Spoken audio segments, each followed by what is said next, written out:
அஸ்ஸலாமு அலைக்கும் வரஹ்மத்துல்லாஹி வபரகாத்துஹு. அன்பிற்குரிய சகோதர சகோதரிகளே, திருக்குர்ஆனில் இலக்கிய நயம் என்ற தொடர் நிகழ்ச்சியில் 10ஆம் நாளில் நாம் அமர்ந்திருக்கிறோம். நேரடி அர்த்தத்தில் பயன்படுத்தாமல் மாற்று பொருளில் பயன்படுத்துவதை நம்ம இலக்கியம் என்று சொல்கிறோம். அப்படி மாற்று பொருளில் பயன்படுத்துவதற்கு ஒரு நோக்கம், கூடுதலான ஒரு தத்துவம் இருக்கும் என்பதையும் விளக்கியிருக்கிறோம். அந்த வகையில் இலக்கியத்தில் இன்னொரு வகை இருக்கிறது. என்ன வகை என்று சொன்னால், சின்ன விஷயத்தை நம்ம மறுத்தோம்னு சொன்னால் அது பெரிய விஷயத்தை அது கட்டுப்படுத்தும் அப்படிங்கிறது எல்லா மொழிகள்லையும் இருக்கக்கூடிய ஒரு விஷயம். அதுக்கு உதாரணம் சொன்னால் தான் உங்களுக்கு விளங்கும். 17வது அத்தியாயத்தில் 23வது வசனத்தில் அல்லாஹ் சொல்கிறான், பெற்றோர்களுக்கு பிள்ளைகள் எப்படி நடக்கணும் என்று சொல்லக்கூடிய ஒரு வசனம். அதில் என்ன செய்கிறான்னா, கலா ரப்புக்க அல்லா தாபுது இல்லா ஐயாஹு, அவனை தவிர யாரையும் நீங்கள் வணங்கக்கூடாது என்று இறைவன் கட்டளை இடுகிறான். ஒபில் வாலிதைனி எஹசானா, பெற்றோருக்கு உபகாரம் செய்ய வேண்டும் என்றும் கட்டளை இடுகிறான்.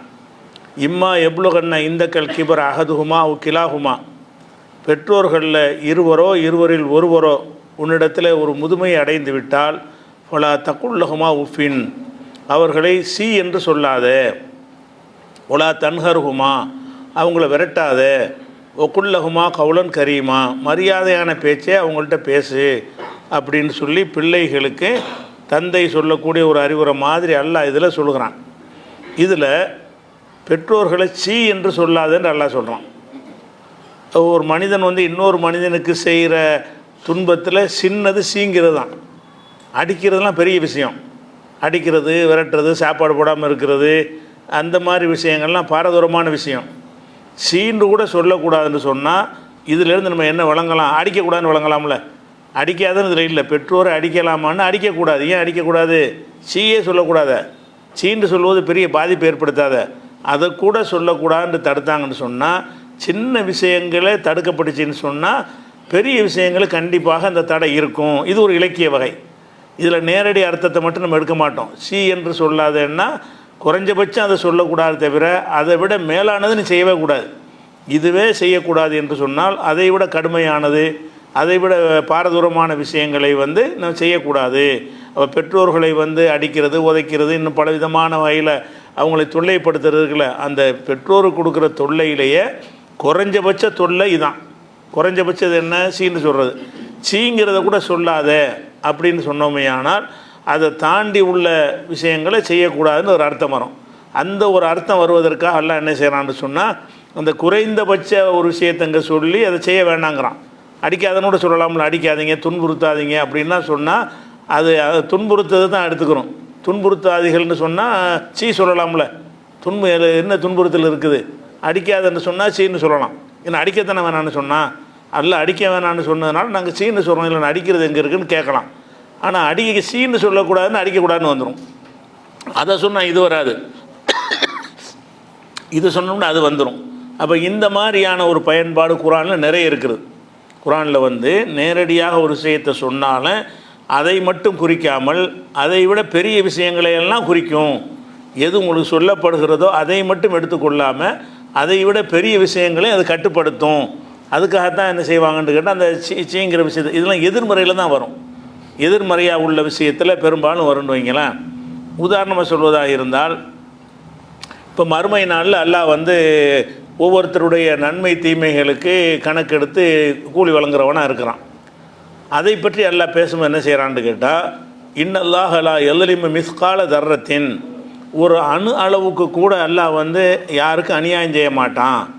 பொயின்தக்கு ஹசனத்தன், நன்மையாக இருந்தால் அதை பன்மடங்காக பெருக்கி தான் தருவானே தவிர யாருக்கும் அணு அளவுக்கு அநியாயம் செய்ய மாட்டான்னு சொல்லி 4:40 வசனத்தில் இருக்கிறது. இந்த அநியாயத்திலேயே குறைஞ்ச அநியாயம் அணு அளவு செய்கிறது தானே.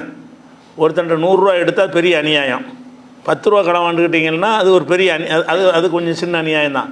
ஒரு 5 ரூபா எடுத்துக்கிட்டோம்னா அது கூட தப்பு தான். 1 ரூபா எடுத்தால் தப்பு தான். அணுங்கிறது என்ன? கண்ணுக்கு தெரியாது. அந்த அணுங்கிறது இந்த காலத்தில் அணுவுக்கு நவீன காலத்தில் உள்ள அர்த்தம் கிடையாது. அப்போ அந்த அணுலாம் கண்டுபிடிக்கலையில. அந்த காலத்தில் அணு எதை சொல்லுவாங்கன்னு கேட்டால், அந்த வெயில் படும்போது தூசியில் அப்படி படணும் பாருங்கள், ஜன்னலை திறந்து வச்சிங்கன்னா வெயில் அடிக்குதுன்னு வைங்க, அதில் சின்னதாக தெரியும்ல, அதைத்தான் அணும்பாங்க அந்த காலத்தில். அவங்க கண்டுபிடிச்சது அணு தான். அதை கூட உடைக்கணும், அதை விட சின்னது தான் அணுங்கிறது. இப்போ நவீன காலத்தில் அந்த காலத்து மக்கள் வந்து சின்னதுன்னு இதை தான் வழங்கி வச்சுருந்தாங்க. அதை தூசி பறக்கும்ல, அந்த தூசியில் உள்ள அந்த துகள் இருக்கும்ல, ஒவ்வொரு துகளும் ஒரு அணு. அப்போ அந்த அளவுக்கு கூட அநியாயம் செய்ய மாட்டேன்னா பெருசு செய்வானா? நீங்கள் செஞ்ச எந்த ஒரு விஷயத்துக்குமே சின்ன அளவுக்கு கூட அநீதி இருக்காது. நிறுத்து கொடுக்குறோம்னு சொன்னால் நம்ம கூட என்ன செய்வோம்னு கேட்டால், 1 கிலோ கேட்டான்னா 1 கிலோ 10 கிராம் சேர்த்தான் போடுவோம். 1 கிலோ கேட்குறவனுக்கு 10 கிராம் சேர்த்தா போட்டுருவோம். ஏன்னா 1 கிலோ வாங்குறான் 10 கிராம் போயிட்டு போகுதுன்னு சொல்லுவோம். அதே நேரத்தில் வந்து தங்கம் இருக்கிறவன் என்ன செய்வான்னு கேட்டால் அப்படி கொடுக்க மாட்டான். அவனுக்கு தான் அதில் வந்து குன்று மணியெல்லாம் கணக்கு எடுத்து என்ன செய்வாங்க, அதை கணக்கு போடுவாங்க. ஏன்னா அது அந்த துல்லியமாக வரணுங்கிறதுக்காக வேண்டி. அந்த மாதிரி உள்ளதுக்கு எல்லாம் என்ன செய்கிறான்னு கேட்டால், நான் வந்து கணக்கு உங்களுக்கு கூலி வழங்குது அநியாயம் செய்கிற விஷயத்தான் எடுத்துக்கிட்டிங்கன்னு சொன்னால் அணு அளவு கூட அநீதி இருக்காது. அப்போ சின்னதுலேயும் சின்ன ஒரு அமல் நீங்கள் செஞ்சுருந்தாலும் சரி அதுக்கும் கூலியை போட்டுருவான்ல. இதுக்கெல்லாம் என்னத்தை கூலி கொடுக்குறோன்னு நினைக்க மாட்டான். நீங்கள் உள்ளதில் மகா சின்ன காரியம் செய்கிறீங்க, இதுக்கெல்லாமா கூலி தருவதுன்னு அதை அலட்சியப்படுத்தலாம்ல. நான் அப்படி படுத்த மாட்டேன். அல்லாஹ் வந்து அணு அளவு கூட அநியாயம் செய்ய மாட்டேன்னு ஒரு சின்னதை சொல்வானேயானால் அப்போ மலை அளவுக்கு அநியாயம் செய்வானா? அந்த மாதிரி செய்ய மாட்டான். பெரிய பெரிய அநியாயங்கள் உங்களுக்கு இழைக்கப்படவே செய்யாது. நீங்கள் என்ன அமல் செஞ்சீங்களோ அதனுடைய கூலி தரப்படும். எப்படி தரணும்னா துல்லியமாக தரப்படும், கம்மியாக தரப்படாது. எவ்வளவு செஞ்சீங்களோ அதுக்கு அல்லாஹ்வுடைய தராசு வந்து என்ன செய்யும், துல்லியமாக எடை போடக்கூடிய தராசாக இருக்கும். இதுக்கு அல்லாஹ் என்ன செய்கிறான்னு கேட்டால் குறைஞ்சதை சொல்லி காட்டுறான். அதாவது அணு அளவு கூட அநியாயம் செய்ய மாட்டேன். உங்களுக்கு வந்து ஒரு கோடிக்கணக்கில் அநியாயம் செய்ய மாட்டேன்னு சொன்னான்னா லட்சக்கணக்கில் செய்வான்னு வந்துடும்ல. லட்சக்கணக்கில் அநியாயம் செய்ய மாட்டேன்னா ஆயிரக்கணக்கில் செய்வான்னு வந்துடும். 100 கணக்கில் அநியாயம் செய்ய மாட்டேன்னு சொன்னால் 1 ரூபா 2 ரூபாயில் அநியாயம் பண்ணுவான்னு அர்த்தம் வந்துடும். என்னுடைய இப்படி தீர்ப்பு எப்படி இருக்கும்னு கேட்டால், அணு அளவு கூட உங்களுக்கு நான் வந்து அநியாயம் செய்ய மாட்டேன் அப்படின்னு நல்லா வந்து 4:40 சொல்கிறான். அப்போ அணு அளவுக்கு அநியாயம் செய்தல்ங்கிற அந்த வார்த்தையில் இருந்து என்ன விளங்குறோம்னு கேட்டால், அதை மட்டும் நம்ம விளங்க மாட்டோம். அணு அளவுக்கு செய்ய மாட்டான்னு விளங்க மாட்டோம். சொல்லப்படாதையும் சேர்த்து விளங்குவோம். சொன்னது அணு அளவு தான், ஆனால் அந்த கருத்து என்னென்னு கேட்டால் எந்த அளவுக்கும் அநீதி கிடையாது, அணு அளவும் கிடையாது, அதோட பெருசும் கிடையாதுங்கிறதுக்காக வேண்டி இப்படி சின்னதை சொல்லுவாங்க. அதில் வந்து பெரியதெல்லாம் அடங்கிடும். அதே மாதிரி வந்து ஃபமையாமல் மிஸ்கால தர்ரத்தின் ஹைரையரா 99வது வசனத்தில் 7-8 வசனங்களில் இருக்கிறது. ஃபமையாமல் மிஸ்கால தர்ரத்தின், யார் ஒருத்தர் அந்த அணு அளவு துகள் அளவுக்கு ஒரு அமல் செய்கிறானோ, ஹைரன் நல்லது செய்கிறானோ, எரகு அதை அவன் காண்பான். சின்ன ஒரு துகள் அளவுக்கு நீங்கள் ஒரு நல்லது துகள் அளவுக்கு நல்லது கிடையாது. நல்ல நன்மைன்னா அது ஒரு பெரிய அளவாக தான் இருக்குது. துகள்னு சொல்கிற அளவுக்கு ஒரு அமல் ஒன்றுமே கிடையாது. ஒரு சுப்ஹானல்லாஹ் சொன்னால் கூட அது பெரிய விஷயமாக தான் இருக்கவே இருக்காது. அப்படி ஒன்று நல்ல உதாரணம் சொல்கிறான். அணு அளவுக்கு என்னத்துப்பட்ட அமல் செய்கிறது? நீங்கள் அணு அளவுக்கு ஒரு அமல் செஞ்சால் கூட இதுக்கெல்லாம் என்ன கணக்கு எடுப்பது நான் பார்க்க மாட்டேன். அதுக்கு ஒரு தூசியை கொண்டாந்து போடுறீங்கன்னா தூசி தானே நான் நினைக்க மாட்டேன். அதுக்கு உள்ள எடை என்ன, அதுக்கு என்ன தரலாம் அப்படின்னு சொல்லி நான் தந்துடுவேன். அப்படிங்கிற காலில் என்ன செய்கிறான்னு கேட்டால், ஃபமையாமல் மிஸ்கால தர்ரத்தின், அணு அளவுக்கு ஒருத்தன் யார் வந்து அமல் செய்கிறானோ, ஹைரன் நல்லதை செய்கிறானோ, எரகு அதை அவன் காண்பான் என்றால் அதுக்குரிய கூலியை பெற்றுக்கொள்வான். ஒமையாமல் மிஸ்கால தர்ரத்தின் ஷர்ரன், அணு அளவுக்கு அவன் வந்து அணுண்ட துகள்ன்ற அர்த்தம் அந்த காலத்தில். இப்போ நம்ம அணுன்னு சொல்லிக்கிறோம். துகள் அளவுக்கு யார் ஒருத்தன் தீமையை செய்கிறானோ, எரகு அதையும் பார்ப்பான். அப்போ நல்லதை செஞ்சாலும் சின்னதாக செஞ்சீங்கன்னாலும் அதை என்ன செய்வோம், நம்ம வந்து உங்களுக்கு கூலியை தந்துடுவோம், பெருசாக இருந்தாலும் தந்துடுவோங்கிறான். அப்போ இந்த மாதிரி சின்ன விஷயங்களை சொல்லி அது சின்ன விஷயத்தை மாத்திரம் இல்லாமல் அதுக்கு மேம்பட்ட விஷயத்தை எடுக்கக்கூடிய வகையில் ஒரு வாக்கியம் பயன்படுத்துவது வந்து இலக்கியம். அது சொன்னதோடு நிறுத்திக்கிட்டு அதுக்கு பேர் இலக்கியம் கிடையாது. சொன்னதுக்கு மேலே வேறு கூடுதல் அர்த்தம் செய்கிறீங்கல்ல, கூடுதலான அர்த்தத்தை செய்தோம் என்று சொன்னால் அதெல்லாம் இலக்கிய வகையில் வந்துடும். அதே மாதிரி வந்து 21வது சூறாவில் வந்து 47 சொல்லி காட்டுகிறான், ஒன் அளவுல் மவாசீன் அல் கிஸ்த, நீதியான தராசுகளை நிறுவுவோம். எடை போடுவதற்காக வேண்டி நான் ஒரு தராசை நிறுவுவேன். இப்போ நவீன டிஜிட்டல் தராசெல்லாம் இருக்குது பாருங்கள், துல்லியமாக காட்டும். அதில் கூட தப்பாக காட்டிடும். டிஜிட்டல் அந்த கடிகாரம்லாம் இருக்குது, என் டைம் ஒன்று இருக்குது, அது ஒரு டைமாக காட்டுது. அதெல்லாம் அது கூட துல்லியமாக இருக்காது. நான் வந்து என்ன செய்வேன், நீதியான ஒரு தராசை கியாமத்து நாளில் நிறுவுவோம். பலா துலரும் நவசம் செய்யா, எந்த ஆத்மாவுக்கும் வந்து எந்த அநீதியும் செய்யப்படாது. ஒயின்கான மிஸ்கால ஹப்பத்தி மின் ஹர்தலின், ஒரு கடுகு விதை அளவுக்கு இருந்தாலும் சரி, நானும் கொஞ்சம் பெருசாக சொல்கிறான் இதில், ஒரு கடுகு விதை அளவுக்கு இருந்தாலும் சரி, அத்தைனா பிஹா அதையும் கணக்கில் கொண்டு வருவோம். ஓ கஃபாபினா ஹாசிபீன், துல்லியமாக நம்ம கணக்கெடுக்க முடியும் அப்படின்னு நல்லா வந்து இதில் கடுகை சொல்கிறான். கடுகை விட பல மடங்கு கம்மியாக அணுங்கிறது. அணு அளவுக்கு இருந்தாலும் உங்களுக்கு வந்து அநியாயம் செய்ய மாட்டேன், கடுகளவுக்கு ஒரு வேலையை நீங்கள் செஞ்சுருந்தாலும் அதுக்கு நம்மள்ட்ட கூடி சின்னது தானே செஞ்சுருக்கிறான்னு என்ன செய்ய மாட்டோம், அதை பார்க்க மாட்டோம் அப்படின்னு நல்லா சொல்லி காட்டுறான். இந்த மார்க்கு போடும்போது கூட என்ன செய்வான்னா, ஒருத்தர் எழுதுறான்னா 10 மார்க்குன்னு போட்டிருப்பாங்க, அதில் சின்ன மிஸ்டேக் வந்து 10 இல்லைன்னு ஆக்கிடுவாங்க. அதில் ஒரு ஏற்கத்தக்க விஷயத்தில் இருக்கும், 10 மார்க்குலாம் போயிடும். 10 மார்க் ஒரு கேள்விக்கு போட்டான்னா 100% சரியாக இருந்தது தான் 10 போடுவாங்க. அந்த 10க்குள்ளேயே ஒரு பல விஷயங்கள் சரியாக இருக்கும், பேசிக் மொத்தத்தில் வந்து தப்பாக போயிடுச்சுன்னு வைங்க, அவன் சைபரை போட்டு விட்ருவான். அல்ல அப்படி செய்ய மாட்டான். அதில் உள்ளதில் இவனுக்கு எதுக்கெல்லாம் கூலி கொடுக்கலாம், எதெல்லாம் சிந்திச்சிருக்கிறான், கரெக்டாக பார்த்துருக்கிறான்னு சொல்லி அல்லாஹ்வுடைய கூலி அமைந்திருக்கும்னு இதை சொல்கிறத பார்க்குறோம். அதே மாதிரி வந்து இந்த பேரிச்சம்பழத்துடைய கொட்டை இருக்கு பாருங்களேன், அதுக்கு எதாவது மதிப்பு இருக்கா? அதை அல்லாஹ் சொல்லி காட்டுறான். உங்களுக்கு வந்து பேரிச்சம் கொட்டை அளவு கூட உங்களுக்கு அநீதிழைக்கப்படாது. அலம் தர இல்லல்லதி சக்கூன் அம்புசகம், தங்களை தாங்களே தூய்மையாக்கி கொள்கிறார்களே, பரிசுத்தவான்கள் என்று எண்ணிக்கொள்கிறார்களே, நபி அவர்களை நீ பார்க்கவில்லையா? பலில்லாஹு யுசக்கி மையஷா, அல்லாஹு தான் நாடியவர்களை பரிசுத்தமாக்கும். ஒவ்வொருத்தரும் என்ன செய்கிறான்னா, நான் தான் பரிசுத்தம் நினச்சிக்கிட்டு இருக்கிறான். ஒவ்வொரு மனுஷன்ட்ட என்ன இருக்குன்னா, நமக்கு பர்ஃபெக்டாக இருக்கிறோம், நம்ம தான் கரெக்டு, நம்ம ஜமாத் தான் கரெக்டு, நம்ம வாழ்க்கை தான் கரெக்டுன்னு இயக்கத்தை பற்றி சங்கத்தை பற்றி அவனுடைய தன்னை பற்றியெல்லாம் பெருசாக நினைக்கிறாங்க. அதுக்கு அல்லாஹ் கண்டிக்கிறான். பலில்லாஹு யுசக்கி மையஷா, அல்லாஹ் தான் நாடியவர்களை வந்து பரிசுத்தவான் ஆக்குறானே தவிர உங்களை நீங்களே பரிசுத்தமாக்கி கொள்ளக்கூடாதுன்னு சொல்லிட்டு ஒலா யுதரமுன ஃபத்தையிலா, அவங்க ஒரு பேரிச்சம் கொட்டை அளவு கூட அவங்க என்ன செய்ய மாட்டாங்க, அநீதிழைக்கப்பட மாட்டார்கள் அப்படின்னு சொல்லி அல்லாஹ் வந்து இதை சொல்லி காட்டுறான். அது இது மாதிரி விஷயங்கள்லாம் என்னென்னு கேட்டால், அந்த சின்ன விஷயங்களை சொல்லி பேரிச்சம் கொட்டை அளவுக்கு கொட்டையில் ஒரு தோல் மாதிரி இருக்கும், அந்த அளவு கூட அநீதிழைக்கப்பட மாட்டார்கள்ங்கிற வார்த்தையெல்லாம் அல்லாஹ் போடுறான்.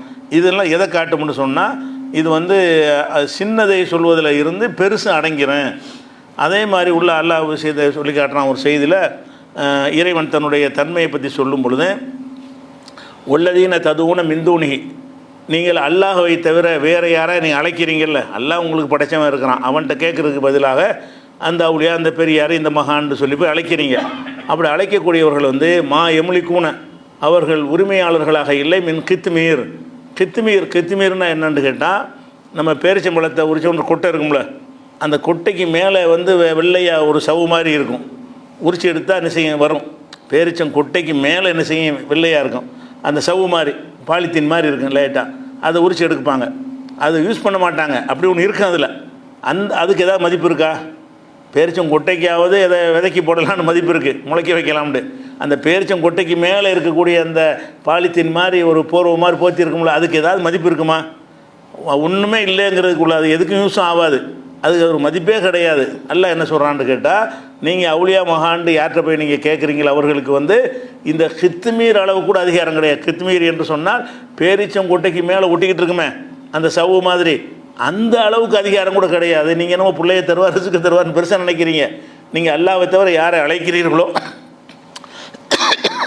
அவர்களுக்கு வந்து கித்துமீர்னு சொன்னால் அந்த பேரிச்சம் கொட்டையில் ஒட்டி கொண்டிருக்கக்கூடிய, அந்த கொட்டையை போர்த்தி இருக்கக்கூடிய, பேரிச்சங்கொட்டையை போர்த்தி இருக்கக்கூடிய அந்த படலம் மாதிரி சவு படலம் மாதிரி இருக்கும்.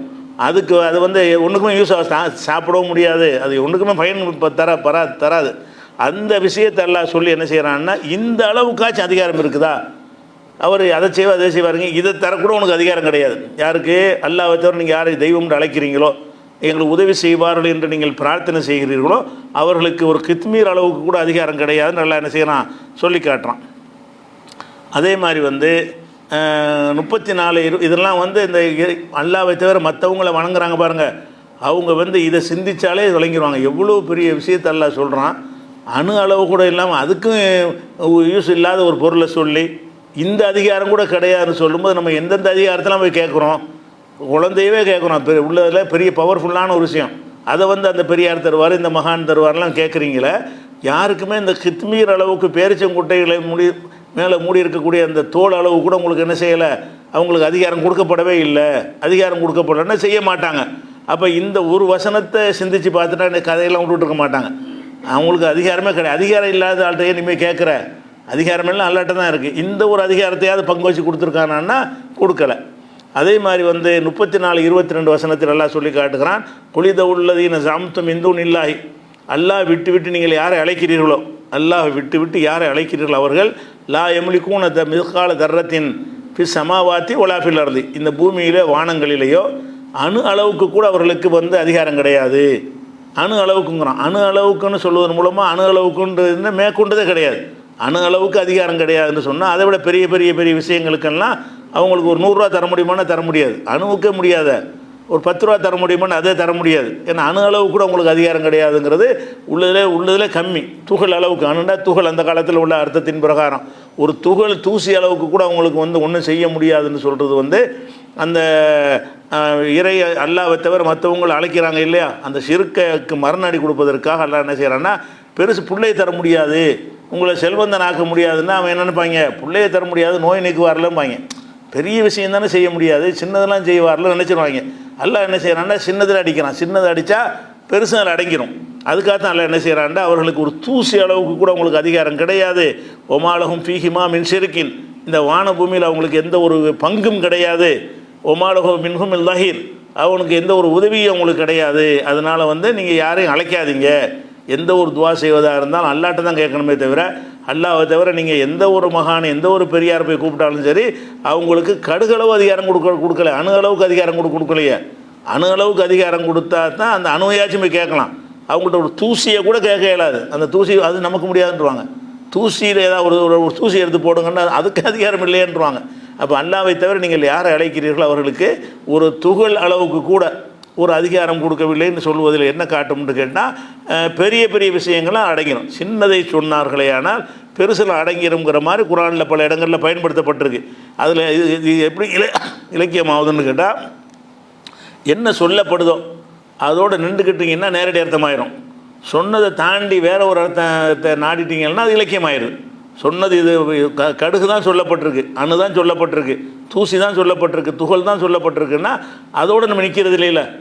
நம்ம கூட என்ன செய்வோம், ஒரு பைசா தரமாட்டாமோ, பைசா தரமாட்டேன்ற அர்த்தமா? பைசா தான் உள்ளில் கம்மி. நம்ம மனிதன் கொடுக்கல் வாங்கலில் பயன்படுத்துகிற நாணயத்தில் வந்து பைசா தான் ஆக கம்மியானது. பைசா தரமாட்டேமோ, அதுக்கு என்ன அர்த்தம்? பெருசும் தரமாட்டேன்னு அர்த்தம். பைசா தரமாட்டேன், 100 ரூபா தரவானாவே, பைசாவை தரமாட்டேங்கிறானே, 100 ரூபா 1000லாம் தரமாட்டான். இந்த மாதிரி சொல்லு வந்து எல்லா மொழியிலையும் இருக்குல்ல. ஒரு சல்லி காசு தரமாட்டேம்மா, சல்லி காசு அந்த காலத்தில் சின்ன காசுலேயே சின்ன காசு, அதுக்கு எந்த ஒரு மதிப்பும் இருக்காது. சல்லி காசு கூட தரமாட்டேன்னா என்ன அர்த்தம்? பெரிய விஷயங்கள் சொத்தில் எந்த பங்குமே உனக்கு கிடையாது. அப்போ அறவே ஒன்றை செய்ய மாட்டேன்னு சொல்லுவதற்கு என்ன செய்வாங்கன்னு கேட்டால், ஆக சின்னதை சொல்லுவாங்க, சின்னதை சொல்லி பயன்படுத்துவாங்க. அதனோட அர்த்தம் என்னன்னு கேட்டால், இந்த சல்லி காசு தரமாட்டேங்கிறாரு, இப்போ 100 ரூபா தாள் தருவார்னு நினச்சிக்க கூடாது. அவர் சல்லி காசுன்னு தரமாட்டேன்றாரு, நமக்கு 500 ரூபா தாள் தருவார் அப்படின்னு வழங்க முடியுமா? சல்லி காசை தராதான் இப்படி 500 ரூபா தருவான், லட்சக்கணக்கில் இப்படி தருவான். அப்போ சல்லி காசு தரமாட்டேன் என்பது இப்படி விளங்கிக்கிறோம். அந்த மாதிரி இந்த சல்லி காசு தரமாட்டேங்கிறோம் இலக்கியம் தானே. சல்லி காசு தரமாட்டேன் என்பதற்கு சல்லி காசுங்கிற அர்த்தமாக நாடுவோம். அது சல்லி காசு கிடையாது உலகத்தில். அப்படி இருந்தும் கூட அதை சொல்லிக்கிட்டு இருக்கோம், சல்லி காசு தரமாட்டேன்ட்டு. அப்போ சல்லி காசு தரமாட்டேன் என்று சொல்வதில் வந்து சொன்னது சல்லி காசாக இருந்தாலும் அதனுடைய கருத்து சல்லி காசு கிடையாது. எதையும் தரமாட்டான், எதையுங்கிற அர்த்தத்துக்கு தான் அந்த சின்னது சொல்கிறோம். எதையுங்கிற அர்த்தம் வந்துடுன்னு வைங்களேன். இந்த மாதிரி போட்டோம்னு சொன்னால் எதையுங்கிறதுக்காக வேண்டி எந்த ஒன்றையுமே உலகத்தில் உள்ள அனைத்தையும் எடுத்துக்கொள்ளும். எதையும் நான் உனக்கு தரமாட்டேன் அப்படிங்கிறதுக்கு தமிழில் கூட இருக்கா இல்லையா? இந்த மாதிரி தான் அரபிலையும் இருக்குது. அந்த ஸ்டைலெல்லாம் என்ன செய்யறான், சில செய்திகளை அது மாதிரி சொல்லி காட்டுறான். அதே மாதிரி வந்து ஒரு மனிதன் நேரான பாதையில் இருந்துட்டு ரிவர்ஸ் ஆகி போயிட்டான்னு வைங்க. எத்தனை பேர் இஸ்லாத்துக்கு வருவாங்க, வந்து விட்டு இஸ்லாத்துக்கு வெளியே போயிடுவாங்க, ரிவர்ஸ் ஆகி போயிடுறாங்க. அப்போ இஸ்லாத்தை விட்டு வெளியேறி போகிறாங்கல்ல, வெளியேறி போவதற்கு வந்து வேறு மொழிகளெல்லாம் என்ன செய்வாங்கன்னா பின்வாங்கி ஓடுறதுன்னு சொல்லுவாங்க. வந்தான் பின்வாங்கி ஓடிட்டான்பாங்க. ஓட மாட்டான், இங்கே தான் இருப்பான். நம்மள்கிட்ட இருந்துட்டு நம்மளை விட்டு போயிட்டான்னு வைங்க, அதுக்கு என்ன செய்வாங்க, புறம் முதுகிட்டு ஓடி போயிட்டான் அப்படிம்பாங்க. அவன் இங்கே தான் நிற்பான், கொள்கையிலும் நம்மளோட இருக்க மாட்டான், சித்தாந்தளவு நம்மளோட ஒத்து வர மாட்டான், நம்மளோட இணங்கி வரவே மாட்டான், நம்மளோட விலகிட்டான். ஆனால் விலகுனாலும் நம்மளோட நிற்பான். ஆனால் ஓடி போயிட்டான்னு சொல்லுவோம். எதுக்காக வேண்டி? ஓடுதல் என்பது வந்து ஏற்றுக்கொள்ளாமல் இருப்பதுங்கிற அர்த்தத்தில் பயன்படுத்துகிறோம்ல. இது எல்லா மொழிகள்லையும் அந்த ஓடுறது தான் பயன்படுத்துவாங்க. புறம் முதுகிட்டு ஓடினார்கள். புறம் முதுகிட்டு ஓடுறதுன்னு சொன்னால் முதுகை காட்டிட்டு ஓடுறது, நேருக்கு நேரம் ஃபேஸ் பண்ணாமல் போர்க்களத்தில் எதிரிகள் தாக்க வரும் பொழுது முதுகை காட்டிகிட்டே ஓடுறதுன்னு என்ன அர்த்தம்? தோல்வியை ஒப்புக்கொண்டு ஓடுறது. அதுதான் உலகத்தில் அதிகமாக பயன்படுத்துவாங்க. அல்லாஹ் என்ன செய்கிறான்னு கேட்டால், அந்த ரிவர்ஸாக போகிறாங்கல்ல, ஒரு சரியான பாதைக்கு வந்துட்டு தப்பான பாதைக்கு திரும்பி போகிறாங்கல்ல, அந்த திரும்பி போகிறதை சொல்வதற்கு அல்லாஹ் ஒரு வார்த்தையை பயன்படுத்தலாம். என்ன வார்த்தைன்னு கேட்டால், அந்த குதிகாலில் நிற்கிறான்ல, குதிகால் வழியாகவே ரிவர்ஸாக போகிறது, ரிவர்ஸில் போகிறது, திரும்பி போகிறதில்ல. எனக்கு முன்னாடி நிற்கிற ஒருத்தன் என்னை விட்டு போகிறேன், இப்படியே போகிறது, இப்படி நிற்கிறானா இப்படியே, எப்படி நிற்கிறானா அப்படியே என்ன செய்கிறது, ரிவர்ஸில் பின்பக்கமாக நடந்து போகிறது. அது வந்து குதிகால்களால் பின்வாங்குதல்ன்ற ஒரு வார்த்தையை எல்லாம் பயன்படுத்துகிறான். இந்த குதிகால்களால் பின்வாங்குறது என்பதற்கு புறமுதுகிட்டு ஓடுறதுக்கும் பெரிய வித்தியாசம் இருக்குது. நம்மளை பிடிக்கலன்னு ஒருத்தன் திரும்பி ஓடுறான்னு வைங்க, நல்லா வேகமாக ஃபாஸ்ட்டாக ஓடுவான், திரும்பி வேகமாக ஓடுவான்ல. ரிவர்ஸில் அவ்வளோ போக முடியாது. இந்த பக்கம் என்னையை பார்த்துட்டு அப்படி போனான்னு சொன்னால் அவன் கண்ணு என்னையை பார்த்துருக்கிறது, அவன் நடை வந்து பின்புறமாக இருந்துச்சின்னு சொன்னால் முதல் பார்வையை கணிக்க இயலாது, பாதையை கணிக்க இயலாது, ரெண்டாவது வேகமாகவும் போக இயலாது. இதெல்லாம் முட்டிட்டா என்ன செய்யணும் ஆயிரும். எவனெல்லாம் சத்தியத்துக்கு வந்துட்டு பின்வாங்குறானோ அவனெல்லாம் புறமுதுகிட்டு ஓடுறான்னு சொன்னால் அது ஒரு ஃபாஸ்ட் வந்துடுதுல்ல, அதில் ஒரு விரைவு வந்துடுது, அதில் ஒரு வேகம் வந்துடுது. அப்படி சொல்லக்கூடாதுங்கிறதெல்லாம் என்ன செய்கிறான்னு கேட்டால், இவன் வந்து புறமுதுகிட்டு ஓடுறவன் வந்து அவ்வளோ வேகமாக போக முடியாது. அவன் கெட்ட பாதைக்கு போனால் கூட அவனுடைய போகுதல் எப்படி இருக்கும்னு கேட்டால், இப்படி நான் நிற்கிறவன் இப்படி போகிற மாதிரி, இப்படி நிற்கிறான்னு வைங்களேன், இப்படியே போகிறது, பின்வாங்கி, அதாவது குதிகால் வழியாகவே பின்வாங்கி போகிறது. அப்போ குதிகால்களால் பின்வாங்குகிறீர்கள்ங்கிற வார்த்தை அல்லாஹ் குர்ஆனில் பல இடங்களில் பயன்படுத்தி காட்டுறான். உதாரணமாக இப்போ ரசூல் ஸல்லல்லாஹு அலைஹி வஸல்லம் அவர்கள் வந்து உஹது போரில் கடுமையாக வெட்டுப்பட்டார்கள், ரத்தம் வந்து மூர்ச்சையாகி மூத்தாயிட்டாங்கிற அளவுக்கு அங்கே போர்க்களத்தில் செய்தி பரவுது. சஹாபாக்கெல்லாம் செதறடித்து ஓட ஆரம்பிச்சிடுறாங்க, எல்லாம் செதறி போய் இனிமேல் ரசூலுல்லாஹ் இப்போ மூத்தா போயிட்டாங்கன்னு நினச்சிட்டாங்க. ஏன்னா களத்தில் அவங்க தலையை காணலை, போர்க்களத்தில் நின்று போராடிட்டு இருக்கிறவங்க வெட்டுப்பட்டு மயங்கி கீழே விழுந்ததுனால அவர் ரசூலுல்லாஹ் மூத்தா போயிட்டாங்க போல இருக்குது அப்படின்னு நினைத்து கொண்டு என்ன செய்கிறாங்கன்னா, சஹாபாக்களில் சில பேர் நின்றாங்க. அப்போ சில பேர் நினைஞ்சாங்கன்னா பின்வாங்கி ஓட மதீனா வரைக்கும்லாம் ஓடி போயிட்டாங்க நிறைய பேர், போர்க்களத்தில் இல்லாமல். அப்போ எல்லாம் என்ன செய்கிறான்னு கேட்டால், அதுக்கு இந்த வசனத்தை இறக்குறான். என்ன இறக்குறான்னு கேட்டால், நீங்கள் வந்து இந்த மார்க்கத்துக்கு வந்தது எதுக்காக வந்தீங்க? இந்த முகமதுக்கு தான் வந்தீங்களா? முகமது மூத்தா போனாலும் இந்த மார்க்கம் இருக்குமே. நீங்கள் மார்க்கத்தை எனக்காக வந்தீங்கன்னு சொன்னால், முகமது ஸல்லல்லாஹு அலைஹி வஸல்லம் கொல்லப்பட்டால் கூட நீங்கள் நின்று சாதிக்கணும். நீங்கள் வந்தது அல்லாஹ்வுடைய பாதையில் போர் செய்ய தானே வந்திருக்கிறீங்க. அந்த சத்தியத்தை நிலைநாட்டுவதற்காக நின்று கடைசி வரைக்கும் சாதிச்சு என்ன செய்யணும், வெற்றி அல்லது வீர மரணம் நின்றுருக்கணும். அதை விட்டுட்டு நீங்கள் ரசூலுல்லாஹ் போன பிறகு நாங்கள் என்னத்துக்கு போரிடணும்னா, ரசூலுல்லாஹ்க்கு தான் வந்தீங்களா? நீங்கள் இந்த மார்க்கத்துக்கு ரசூலுல்லாஹ்க்காக யாராக வந்தீங்கன்னு சொன்னால் நீங்கள்லாம் ரிவர்ஸில் போகிற ஆளுக்கு அப்படிங்கிறது அல்லாஹ் சொல்கிறான். எப்படி சொல்கிறான்னு கேட்டால், ஒமா முஹம்மதுன் இல்லா ரசூல், முகம்மது தூதரை தவிர அவர் அல்லாஹ் கிடையாது. முகமது ஸல்லல்லாஹு அலைஹி வஸல்லம் இறந்துட்டாங்கன்னு செய்தி பரவுது. அந்த நம்பிக்கையில் மக்கள்லாம் சில பேர் ஓடுறாங்க. அதுக்கு அல்லாஹ் சொல்கிறான், ஒமா முஹம்மதுன் இல்லா ரசூல், முகம்மது தூதரை தவிர வேறு இல்லை. கது ஹலத்து மின் கப்லிஹி ருசுலு, அவருக்கு முன்னர் பல தூதர்கள் சென்று விட்டார்கள். இவர் மட்டும் இல்லை, இன்னும் பலரும் போயிட்டாங்க. அஃபையும் மாத்த, இவர் மரணித்து விட்டால், முகமது ஸல்லல்லாஹு அலைஹி வஸல்லம் மரணித்து விட்டால், குத்தில அல்லது கொல்லப்பட்டு விட்டால், இன்கலபத்தும் அல ஆக்காபிக்கும், நீங்கள் குதிகால் வழியாக ரிவர்ஸில் போயிடுவீர்களா? அந்த வார்த்தையை பயன்படுத்தலாம். இன்கலபத்தும் அல ஆக்காபிக்கும், உங்கள் குதிகால்களை கொண்டு ரிவர்ஸில் போய்விடுவீர்களா? உமை எம் கலிபால அகிபேகி, யாழ் குதிகால் வழியாக ரிவர்ஸில் போய்கிறானோ அதனால் அல்லாவுக்கு எந்த கேடும் கிடையாது, உனக்கு தான் நஷ்டம், நீ மறுமையில் ஒன்றும் இல்லாமல் போயிடுவேன். நீ வந்து என்ன செய்ய, ரசூல் ஸல்லல்லாஹு அலைஹி வஸல்லம் இருந்தால் தான் அந்த மார்க்கத்தை நான் இருப்பேன், அவங்க இல்லைன்னா எனக்கு எதுக்கு இந்த மார்க்குன்னு நினச்சின்னா, நீ எதுக்காக வந்திருக்கிற? அல்லாவுக்காக நீ வரல. அப்போ முகமது ஸல்லல்லாஹு அலைஹி வஸல்லம் அல்லாவுடைய தூதர் தான், அவர் அல்லாஹ் கிடையாது. அதுக்கு தான் அல்லாஹ் சொல்கிறான், உமா முஹம்மதுன் இல்லா ரசூல், முகமது அவர்கள் வந்து தூதரை தவிர வேறு இல்லைன்னா என்ன அர்த்தம்? இறைவன் இல்லைன்னு அர்த்தம். அவர் கடவுள் கிடையாது, அவருக்காக நீ வரல. சொர்க்க நரக தவறாக தரப்போகிறாரு, நானில் தீர்மானிக்க போகிறேன், எனக்காக தான் நீ வந்திருக்கிற, எனக்காக நீ வந்தாயானால் கடைசி வரைக்கும் நின்று நீ சாதிக்க வேண்டும் அப்படிங்கிறத சொல்லும் பொழுது அதுக்கு உள்ள வார்த்தை யார் திரும்பி போகிறாங்கல்ல அவங்களுக்கு எல்லாம் என்ன வார்த்தையை பயன்படுத்துகிறான்னு கேட்டால், நீங்கள் எப்போ வந்து நீங்கள் அந்த கொள்கை விட்டு மாறி தடம் மாறுறீங்களோ, குதிகால்களால் பின்வாங்கி போகிற மாதிரி ஒரு உதாரணம் காட்டி ரிவர்ஸில் போகிறீங்க. அந்த ரிவர்ஸில் போவதற்கு எல்லாம் என்ன செய்கிறான்னா, குதிகால்களால் பின்வாங்கிறதுங்கிறான். எதுக்காக சொல்கிறான்னு கேட்டால், ரிவர்ஸில் அவ்வளோ வேகமாக உங்களுக்கு போக முடியாது. குதிகால்களால் நடத்தக்கூடியவனுக்கு என்ன செய்ய தெளிவான பாதை இருக்காது. புறமுதுகிட்டு ஓடுறவனுக்கு கூட பாதை தெளிவாக இருக்கும், தப்பிச்சு ஓடினா கூட என்ன செய்வான், எங்கிட்டாவது ஒரு பாதையை நோக்கி தான் ஓடுவான். இப்படி போகிறவனுக்கு என்ன, நான் இப்படி முதுகு பக்கமாக நான் ஒன்று வைங்க, எனக்கு என்ன தெரியும், எங்கே வேணாலும் போய் இடிச்சிக்கிறேன், அப்படி தானே நீங்கள் போவீங்கன்னு காட்டுறதுக்காக வேண்டி அந்த வார்த்தை எல்லாம் இது 144வது வசனத்தில் இருக்கிறது. அதே மாதிரி வந்து இப்போ ரசூல் ஸல்லல்லாஹு அலைஹி வஸல்லமுடைய காலத்தில் வந்து அந்த கிப்லாவுடைய அதாவது இந்த உம்மத்தை பற்றி எல்லாம் சொல்லி காட்டுறான். அதாவது கிப்லாவை முதல்ல வந்து ஆரம்பத்தில் மக்காவில் இருக்கிற வரைக்கும் காபாவை நோக்கி தொழுதாங்க. மக்காவில் இருக்கிற வரைக்கும் காபத்துல்லாவை நோக்கி ரசூல்லா தொழுதார்கள்.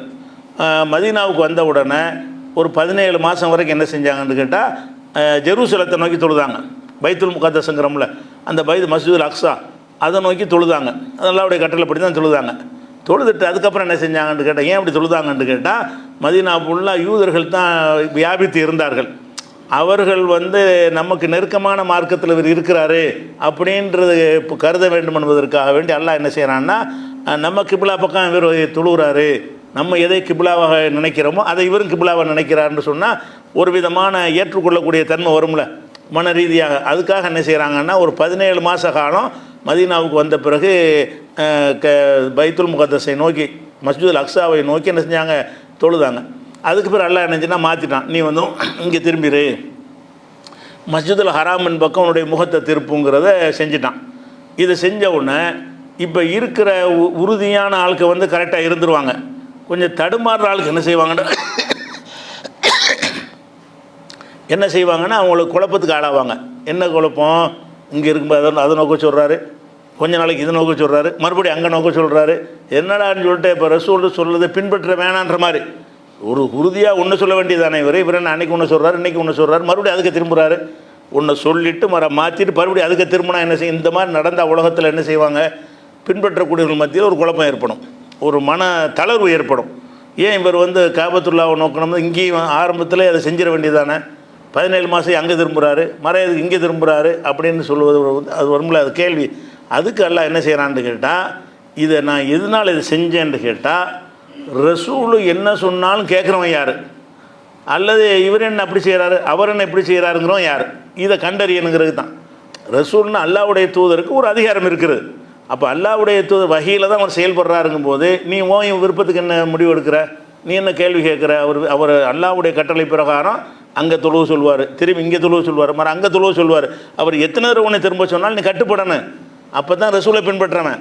அப்போ இதை சொன்னவர் யார், மனிதர் தலைவர் மாதிரி நினைக்கிறாங்க. ஒரு மனிதருடைய தலைவராக இருந்தால் அந்த மாதிரி என்ன சந்தேகங்கள் வரும். ஒரு சாதாரண ஒரு தலைவர் என்ன செய்கிறாரு, இந்த கட்சியில் கூட்டணிங்கிறார், நாளைக்கு அந்த கட்சி கூட்டணிங்கிறார், மாதிரி அந்த கட்சி கூட்டணிங்கிறார்னு வைங்க, இருக்கிறவனா நொந்து போயிடுவான். என்ன அவருக்கு வேலையாக போச்சுட்டு, ஏன் மனிதன் எடுக்கிற முடிவு தானே, அவனாக எடுக்கிற முடிவுங்கிறதுனால அவன் சிந்திக்கிற மாதிரி இவனுக்கு சிந்திக்க உரிமை இருக்குது. ஆனால் இந்த இஸ்லாமிய முடிவுலாம் மனுஷன் எடுக்கிற முடிவா இல்லை. அந்த கிபிலாவை நோக்குறது அல்லாஹ்வுடைய முடிவு தான். 17 மாதம் பைத்துல் முகத்தஸ் நோக்குனது அல்லாஹ்வுடைய முடிவு தான். திரும்ப காபத்துல்லாவை நோக்குனது அல்லாஹ்வுடைய முடிவு தான். அப்போ அதை நம்பி தானே இஸ்லாத்துக்கு வந்திருக்கிறீங்க. லா இலாஹ இல்லல்லான்னு ஏற்றுக்கிட்டு முகமது ரசூல்லான்னு ஏற்றுக்கொண்டு வந்தீங்க. அல்லாஹ்வுக்கு எல்லா அதிகாரம் இருக்குன்னு ஒத்துக்கிட்டு தானே வர்றீங்க. முகமது சொந்தமாக சொல்ல மாட்டார், அல்லாஹ்வுடைய ரசூலாக இருக்கிறதுனால அல்லாஹ்வுடைய சொல்லத்தான் சொல்லுவார்னு ஏற்றுக்கொண்டு தானே வந்தீங்க. வந்ததுக்கு பிறகு இங்கிட்டு போச்சேன் அங்கிட்டு போ, அங்கிட்டு போச்சேன் அங்கிட்டு போ, மறு அங்கிட்டு போச்சேன் அங்கிட்டு போ, அதில் நீ கொஸ்டின் பண்ணக்கூடாது அப்படிங்கிறத சொல்கிறதுக்கு அல்லாஹ் என்ன செய்கிறான்னு கேட்டால், இந்த கிப்லாவை ஒமா ஜால்னல் கிப்ல தல்லத்தி குன்த் அலைஹா, ஏற்கனவே இருந்த கிப்லாவை எதற்கு நம்ம மாற்றணும் என்று சொன்னால் அல்லாஹ் சொல்லி காட்டுறான். எதுக்கு மாற்றணும் என்று சொன்னால், இல்லாலி நாலமமை எத்தபி ஒரு ரசூலை பின்பற்றுபவன் யார் என்பதை கண்டறிவதற்காக, மிம்மை எம் கலிபால் அகிவைஹி, குதிகால் வழியாக ரிவேர்ஸில் போவான அவனிடமிருந்து பின்பற்றக்கூடியவர்களை பிரித்தறிவதற்காக. எத்தனை பேர் ரிவேர்ஸில் போகிறான், எத்தனை பேர் அதில் உறுதியாக நிற்கிறான். அல்லாஹ்வுடைய ரசூல் சொன்னால் சரியாக இருக்கும். லட்சம் தடவை மாற்றட்டுமே, அவரை மாற்றலை, இல்லை அல்ல தானே மாற்றினான். முகமது ஸல்லல்லாஹு அலைஹி வஸல்லம் எதை மாற்றினாலும் அவர் சொந்தமாக மாற்றலை. இன்ஹுவ இல்லா வஹய்யுஹா, அவர் பேசுகிறது எல்லாமே அறிவிக்கப்படுற வகையை தவிர வேறு இல்லை அப்படின்னு நம்பி தான் நீங்கள் இந்த மார்க்கத்துக்கு வந்திருக்கிறீங்க. அப்படி வரும்பொழுது நீங்கள் ரிவேர்ஸில் போகிறது யாருங்க நான் கண்டறிய நிற்பேன். அதுக்காக என்ன செய்யணும், அவன் ரிவேர்ஸில் போகிற மாதிரி ஒரு செட்டப்பாடில் பண்ணுறான். இதை எல்லாம் ரிவேர்ஸில் போயிடுவாங்க. இப்படி ஒன்று இப்படி ஒன்று இப்படி ஒன்று போட்டிங்கன்னு வைங்க, அதை ரிவேர்ஸாக தள்ளி ஒரு மனுஷனுக்கு என்ன செய்யும், என்னடா ஒரு ஸ்டடியாக இருக்க மாட்டேங்கிறாரு, ஒரு மாற்றத்தை ஏற்றுக்குருவான். எதை வேணான்னு மாறி அதுக்கு திரும்பி போட, இந்த காபாவிலேருந்து மாறி பைத்துல் முகஸ் வந்துட்டோம்னா இன்னும் ஒன்றுக்கு போனால் கூட ஏற்றுக்குருவான். 3வது இடத்தை நோக்கி திரும்பினான். எந்த காபாவை வேணாம்னு சொல்லி இங்கே வந்தீங்களோ மறுபடியும் அதையே நோக்கி திரும்பி அங்கே போனீங்கன்னு சொன்னால் எதுக்கு இந்த விளையாட்டு காட்டுறேன்னு கேட்பான். அப்போ அந்த மாதிரி விஷயத்தை அவனுக்கு சந்தேகம் வர்ற மாதிரி ஒரு காரியத்தை ஏற்படுத்தி அந்த சோதனையை பரீட்சையை வச்சு அதுக்கு பிறகு அவன் உறுதி அணிக்கிறான். இது அல்லாஹ் சொல்கிறான்டா, அல்லாஹ் சொன்னால் நம்ம கேட்கக்கூடாது, அந்த கொஸ்டின் நமக்கு உள்ளத்தில் வரவே கூடாது. இறைவன் அவன் நாடியதை செய்கிறதுக்கு அதிகாரம் படைத்தவனுக்கு பேர் தானே இறைவன். இறைவன் என்ன, ஃபாலு லிமா யுரீத், நினைத்ததை எல்லாம் செய்யக்கூடியவன். அப்போ நினைத்தெல்லாம் செய்யக்கூடிய அதிகாரம் அல்லாஹ்வுக்கு இருக்குன்னு சொல்லி களிமா சொல்லி ஒத்துக்கிட்டு வந்ததுக்கு பிறகு அந்த அல்லாஹ் வந்து இங்கே திரும்ப சொன்னால் இங்கே திரும்ப, மரம் இங்கே திரும்ப சொன்னால் இங்கே திரும்ப, மரம் அங்கே திரும்ப சொன்னால் இங்கே திரும்ப, இது என்ன இப்படி இப்படி மாறுதுன்னு சொல்லி மனுஷன்ட்ட கேட்குற மாதிரி கேட்டுறாத. அப்படிங்கிறதுக்கு தான் இதை செஞ்சேன்னு நல்லா சொல்லி காட்டுறான். அப்போ இந்த காபாவை 3 தடவை மாற்றினது கூட காரணம் என்னன்னு கேட்டால், இவர்கள் அல்லாஹ்வுடைய ரசூலுக்கு கட்டுப்படுறாங்களா மனோவிச்சை கட்டுப்படுறாங்களா? ரசூலுக்கு கட்டுப்படுறவனாக இருந்தால் 1,00,000 தடவை மாற்றினாலும் அவன் அப்படி ஏற்றுக்கிட்டு போவான். 100 தடவை மாற்றினாலும் அவனுக்கு எந்த ஒரு உறுத்தலுமே அதில் வராது. ஏன்னுட்டா இதை மாற்றினவன் இறைவன், அவனுக்கு அதிகாரம் இருக்குது. அந்த அவனுடைய அதிகாரத்தை ஒத்துக்கொள்வதற்கு பேர் தானே இஸ்லாம்ங்கிறது. அல்லாஹ்வுக்கு அதிகாரம் இருக்குன்றதை ஒத்துக்கொள்வதற்கு பேர் தான் இஸ்லாம். அப்போ அல்லாஹ் என்ன செய்கிறான்னு கேட்டால் அதுக்கு தான் அந்த வார்த்தையை பயன்படுத்தினான். எப்படி? யார் ரசூலை பின்பற்றுறார்கள், யார் குதிகால் வழியாக ரிவர்ஸில் போகிறார்கள். அந்த குதிகால் வழியாக போகிறதுனா அங்கே நின்றுக்கிட்டு தான் இருக்கிறான், குதிகால் வழி எவ்வளோ போகலை.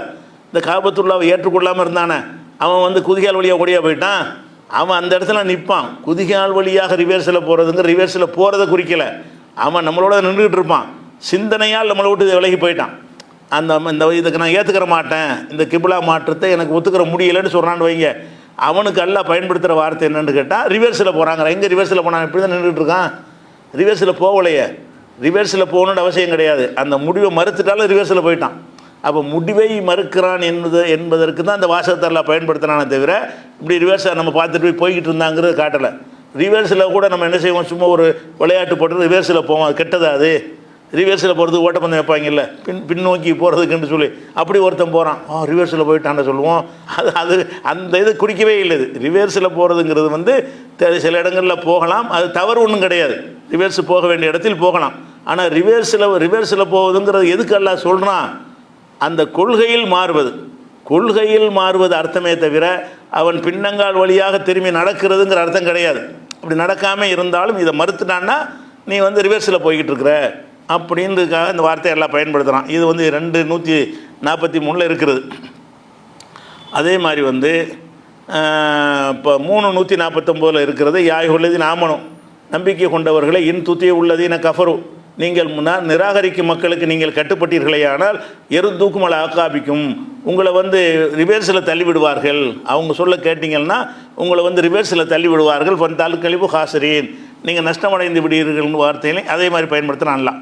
இதே மாதிரி வாசகத்தை வந்து 6:71, அதே மாதிரி வந்து 23:66, அதே மாதிரி வந்து 2:140 இவ்வளோ வசனங்களே எல்லாம் என்ன செய்கிறான்னு கேட்டால் ரிவர்ஸில் போகிறவர்கள்னு ஒரு வார்த்தையை பயன்படுத்தணும். அப்படி வைங்களேன், ரிவர்ஸில் போகிறவர்கள்ங்கிற அர்த்தம் வந்து ரிவர்ஸ்லேயே போகிறதுன்னு அர்த்தம் கிடையாது. அவன் ரிவர்ஸில் போகாமல் இருந்தாலும் சரி தான். அல்லாஹ்வுடைய ரசூல் சொன்னதை கேட்கலன்னா ரிவர்ஸில் போயிட்டான்னு அர்த்தம். அல்லாஹ்வுடைய ரசூல் சொன்ன எந்த ஒரு விஷயத்துக்கும் கட்டுப்பட மறுத்துட்டான்னு சொன்னால் அவன் இதே இடத்துல உட்காந்துக்கிட்டு இருந்தாலும் சரி அவன் ரிவர்ஸில் போயிட்டான்னு அர்த்தம். அப்போ ரிவர்ஸில் போகிறதுங்கிறதுக்கு நேரடி அர்த்தம் என்ன? இந்த இடத்த விட்டு கடந்து பின்பக்கமாகவே போயிடுறதுக்கு பேர் தான் ரிவர்ஸில் போகிறது. ஆனால் அல்லாஹ் இந்த வார்த்தை எதுக்கு பயன்படுத்துகிறான்? அதுக்கு பயன்படுத்தலை. ரிவர்ஸ்லாம் போக மாட்டாங்க, இங்கே தான் இருப்பானுவோ, நம்ம சொல்ல கேட்க மாட்டாங்க. நம்ம சொல்ல கேட்க ஒரு தாய் இருக்காங்க, பிள்ளைக்கு ஒரு கட்டளை இடுறாங்கன்னு வைங்க, அந்த பிள்ளை கேட்க மாட்டேங்கிறான், வீட்டில் தான் உட்காந்துட்டு இருப்பான், அவன் ரிவர்ஸில் போகிறான். அதனால் அர்த்தம் ரிவர்ஸில் எங்கே போகிறான், இந்த உட்காந்துருக்கான்னு கூட சொல்லக்கூடாது. ஏன்னா ரிவர்ஸில் போகிறதுங்கிற பின்வாங்கி போகிறது என்பது வந்து அந்த நேரடி அர்த்தத்தில் சொல்லப்படலை, இது ஒரு இலக்கிய அர்த்தத்தில் சொல்லப்படுதுங்கிறதுக்காக வேண்டி அப்படி ஒரு வார்த்தை எல்லாம் பயன்படுத்துகிறான். இதுவும் ஒரு இலக்கியம் தான். அதே மாதிரி வந்து சில விஷயங்களை வந்து ரசூல் ஸல்லல்லாஹு அலைஹி வஸல்லம் அவர்கள் பிரச்சாரம் செய்வதற்கு அல்லாஹ் வந்து பல கட்டளை எடுக்கிறான். அல்லாஹ்வுடைய மார்க்கத்தை எடுத்து சொல்லு, பிரச்சாரம் பண்ணு, நன்மையை எவு, தீமையை தடுன்னு சொல்லி நேரடி அர்த்தங்களில் உள்ள பல கட்டளைகள் இருக்குது. அதுக்கு நேரடி அர்த்தம் தான். நன்மை ஏவுண்டா நன்மை ஏவுன்னு தான் அர்த்தம், தீமையை தடுன்னா தீமையை தடுன்னு தான் அர்த்தம். நீ வந்து பிரச்சாரம் பண்ணுன்னா பிரச்சாரம் பண்ணுன்னு அர்த்தம், தூதுத்துவ செய்தியை மக்களுக்கு கொண்டு செல்லுனா அது அர்த்தம், நேரடி அர்த்தம். நேரடி அர்த்தத்தில் பல இடங்களில் பயன்படுத்தினாலும் ஒரு இடத்துல எல்லாம் என்ன செய்கிறான்னு கேட்டால் அந்த பிரச்சாரம் பண்ணுவதற்கு வந்து ஒரு வித்தியாசமான ஒரு சொல்லை பயன்படுத்துகிறான். என்ன சொல்லுன்னு கேட்டால், நம்ம கையில் ஒரு கண்ணாடி கிளாஸ் இருக்குன்னு இருக்குவீங்களா, இந்த கண்ணாடி கிளாஸை தூக்கி போட்டு உடைக்கிறது இல்லை, அதுக்கு ஒரு வார்த்தை அரபியில் இருக்குது. கண்ணாடி கிளாஸை போட்டு உடைக்கிறதுன்னு அர்த்தம் இருக்குது. இந்த போட்டு உடைக்கிறதுங்கிற அர்த்தம் தான் இந்த கண்ணாடி கிளாஸை தூக்கி எரிஞ்சான்னு சொன்னால் அந்த கண்ணாடி கிளாஸ் என்ன செய்யும்னா செதறி போய் ஒருத்தனு கையில் குத்தும், ஒருத்தனு காலில் குத்தும், ஒருத்தனு கண்ணில் குத்தும், பலவிதமான விளைவுகளை ஏற்படுத்தும்.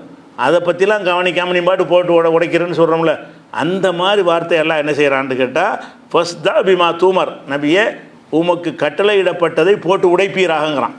போட்டு உடைப்பீராகங்கிற சொல்ல இங்கே பயன்படுத்தலாம். மற்ற இடங்கள்ல எல்லாம் நன்மை ஏவுவீராக, தீமையை தடுப்பீராக, அறிவுரை சொல்வீராக, போதனை செய்வீராக, தூது செய்தி எத்தி வைப்பீராகன்னு இந்த மாதிரி வார்த்தைகளை பயன்படுத்திட்டு வந்த இறைவன் இந்த 1594 வசனத்தில் வந்து ஒரு வித்தியாசமான சொல்லை பயன்படுத்துகிறான். அந்த வித்தியாசமான சொல் எதுன்னு கேட்டால், ஒரு கண்ணாடி குவளையை தூக்கி போடுறதுக்குள்ள வார்த்தை அது. ஒரு கண்ணாடி கிளாஸை வந்து தூக்கி வேகமாக போட்டு உடைக்கிறோம்ல, அதுக்குள்ள வார்த்தை. எல்லாம் என்ன செய்கிறான்னா, உனக்கு இடப்பட்ட கட்டளையை வந்து போட்டு உடைங்கிறான். போட்டு உடைங்கிறதுக்கு என்ன அர்த்தம்னு சொன்னால், நீ இதை சொல்லும் பொழுது இந்த போதனை ஒருத்தனுக்கு பிடிக்காது, ஒருத்தனுக்கு ஆத்திரத்தை தரும், ஒருத்தனுக்கு வெறுப்பை தரும், ஒருத்தன் அதுக்காக உன்னை திட்டுவான், ஒருத்தன் ஏசுவான், ஒருத்தன் உன்னை அடிப்பான், கொல்ல கூட வருவான். அவன் என்ன செய்யறான் நீ பார்க்காத. இந்த தூக்கி போட்டு உடைக்கிறன்னு அர்த்தம் என்னன்னு கேட்டால், அது யார் யாருக்கு என்ன ஏற்படுது நீ கவனிக்கவே கூடாது. அல்லாஹ்வுடைய மார்க்கத்தை நான் சொல்கிறேன், உனக்கு பிடிச்சாலும் சரி பிடிக்காலும் சரி, அடித்தாலும் சரி உதைச்சாலும் சரி, அதுக்கெல்லாம் நான் பயப்பட மாட்டேன் அப்படிங்கிற ஒரு அர்த்தத்தை தருவதற்காக எல்லாம் என்ன செய்கிறான்னு கேட்டால், உனக்கு வந்து ஏவப்பட்டதை ஃபஸ்ட் நீ வந்து போட்டு உடைத்து விடு. போட்டு உடைக்கிற வார்த்தை தமிழ்லேயும் சொல்லுவோம், போட்டு உடைச்சிருங்கப்போ. சில ரகசியங்கள் ஒருத்தர் தெரிஞ்சுட்டு வச்சுருக்கான்னு வைங்களேன், சபையில் விசாரிக்க போட்டு உடைங்க அப்படிம்பாங்க. போட்டு உடைக்கிறேன்னு நினைத்த போட்டு உடைக்கிறேன்னு அர்த்தம், போட்டு உடைக்கிற அர்த்தம் கிடையாது. போட்டு உடைக்கிறது என்று சொன்னால் அவனுக்கு தெரிஞ்ச ரகசியங்களை சபையில் வைக்கிறது.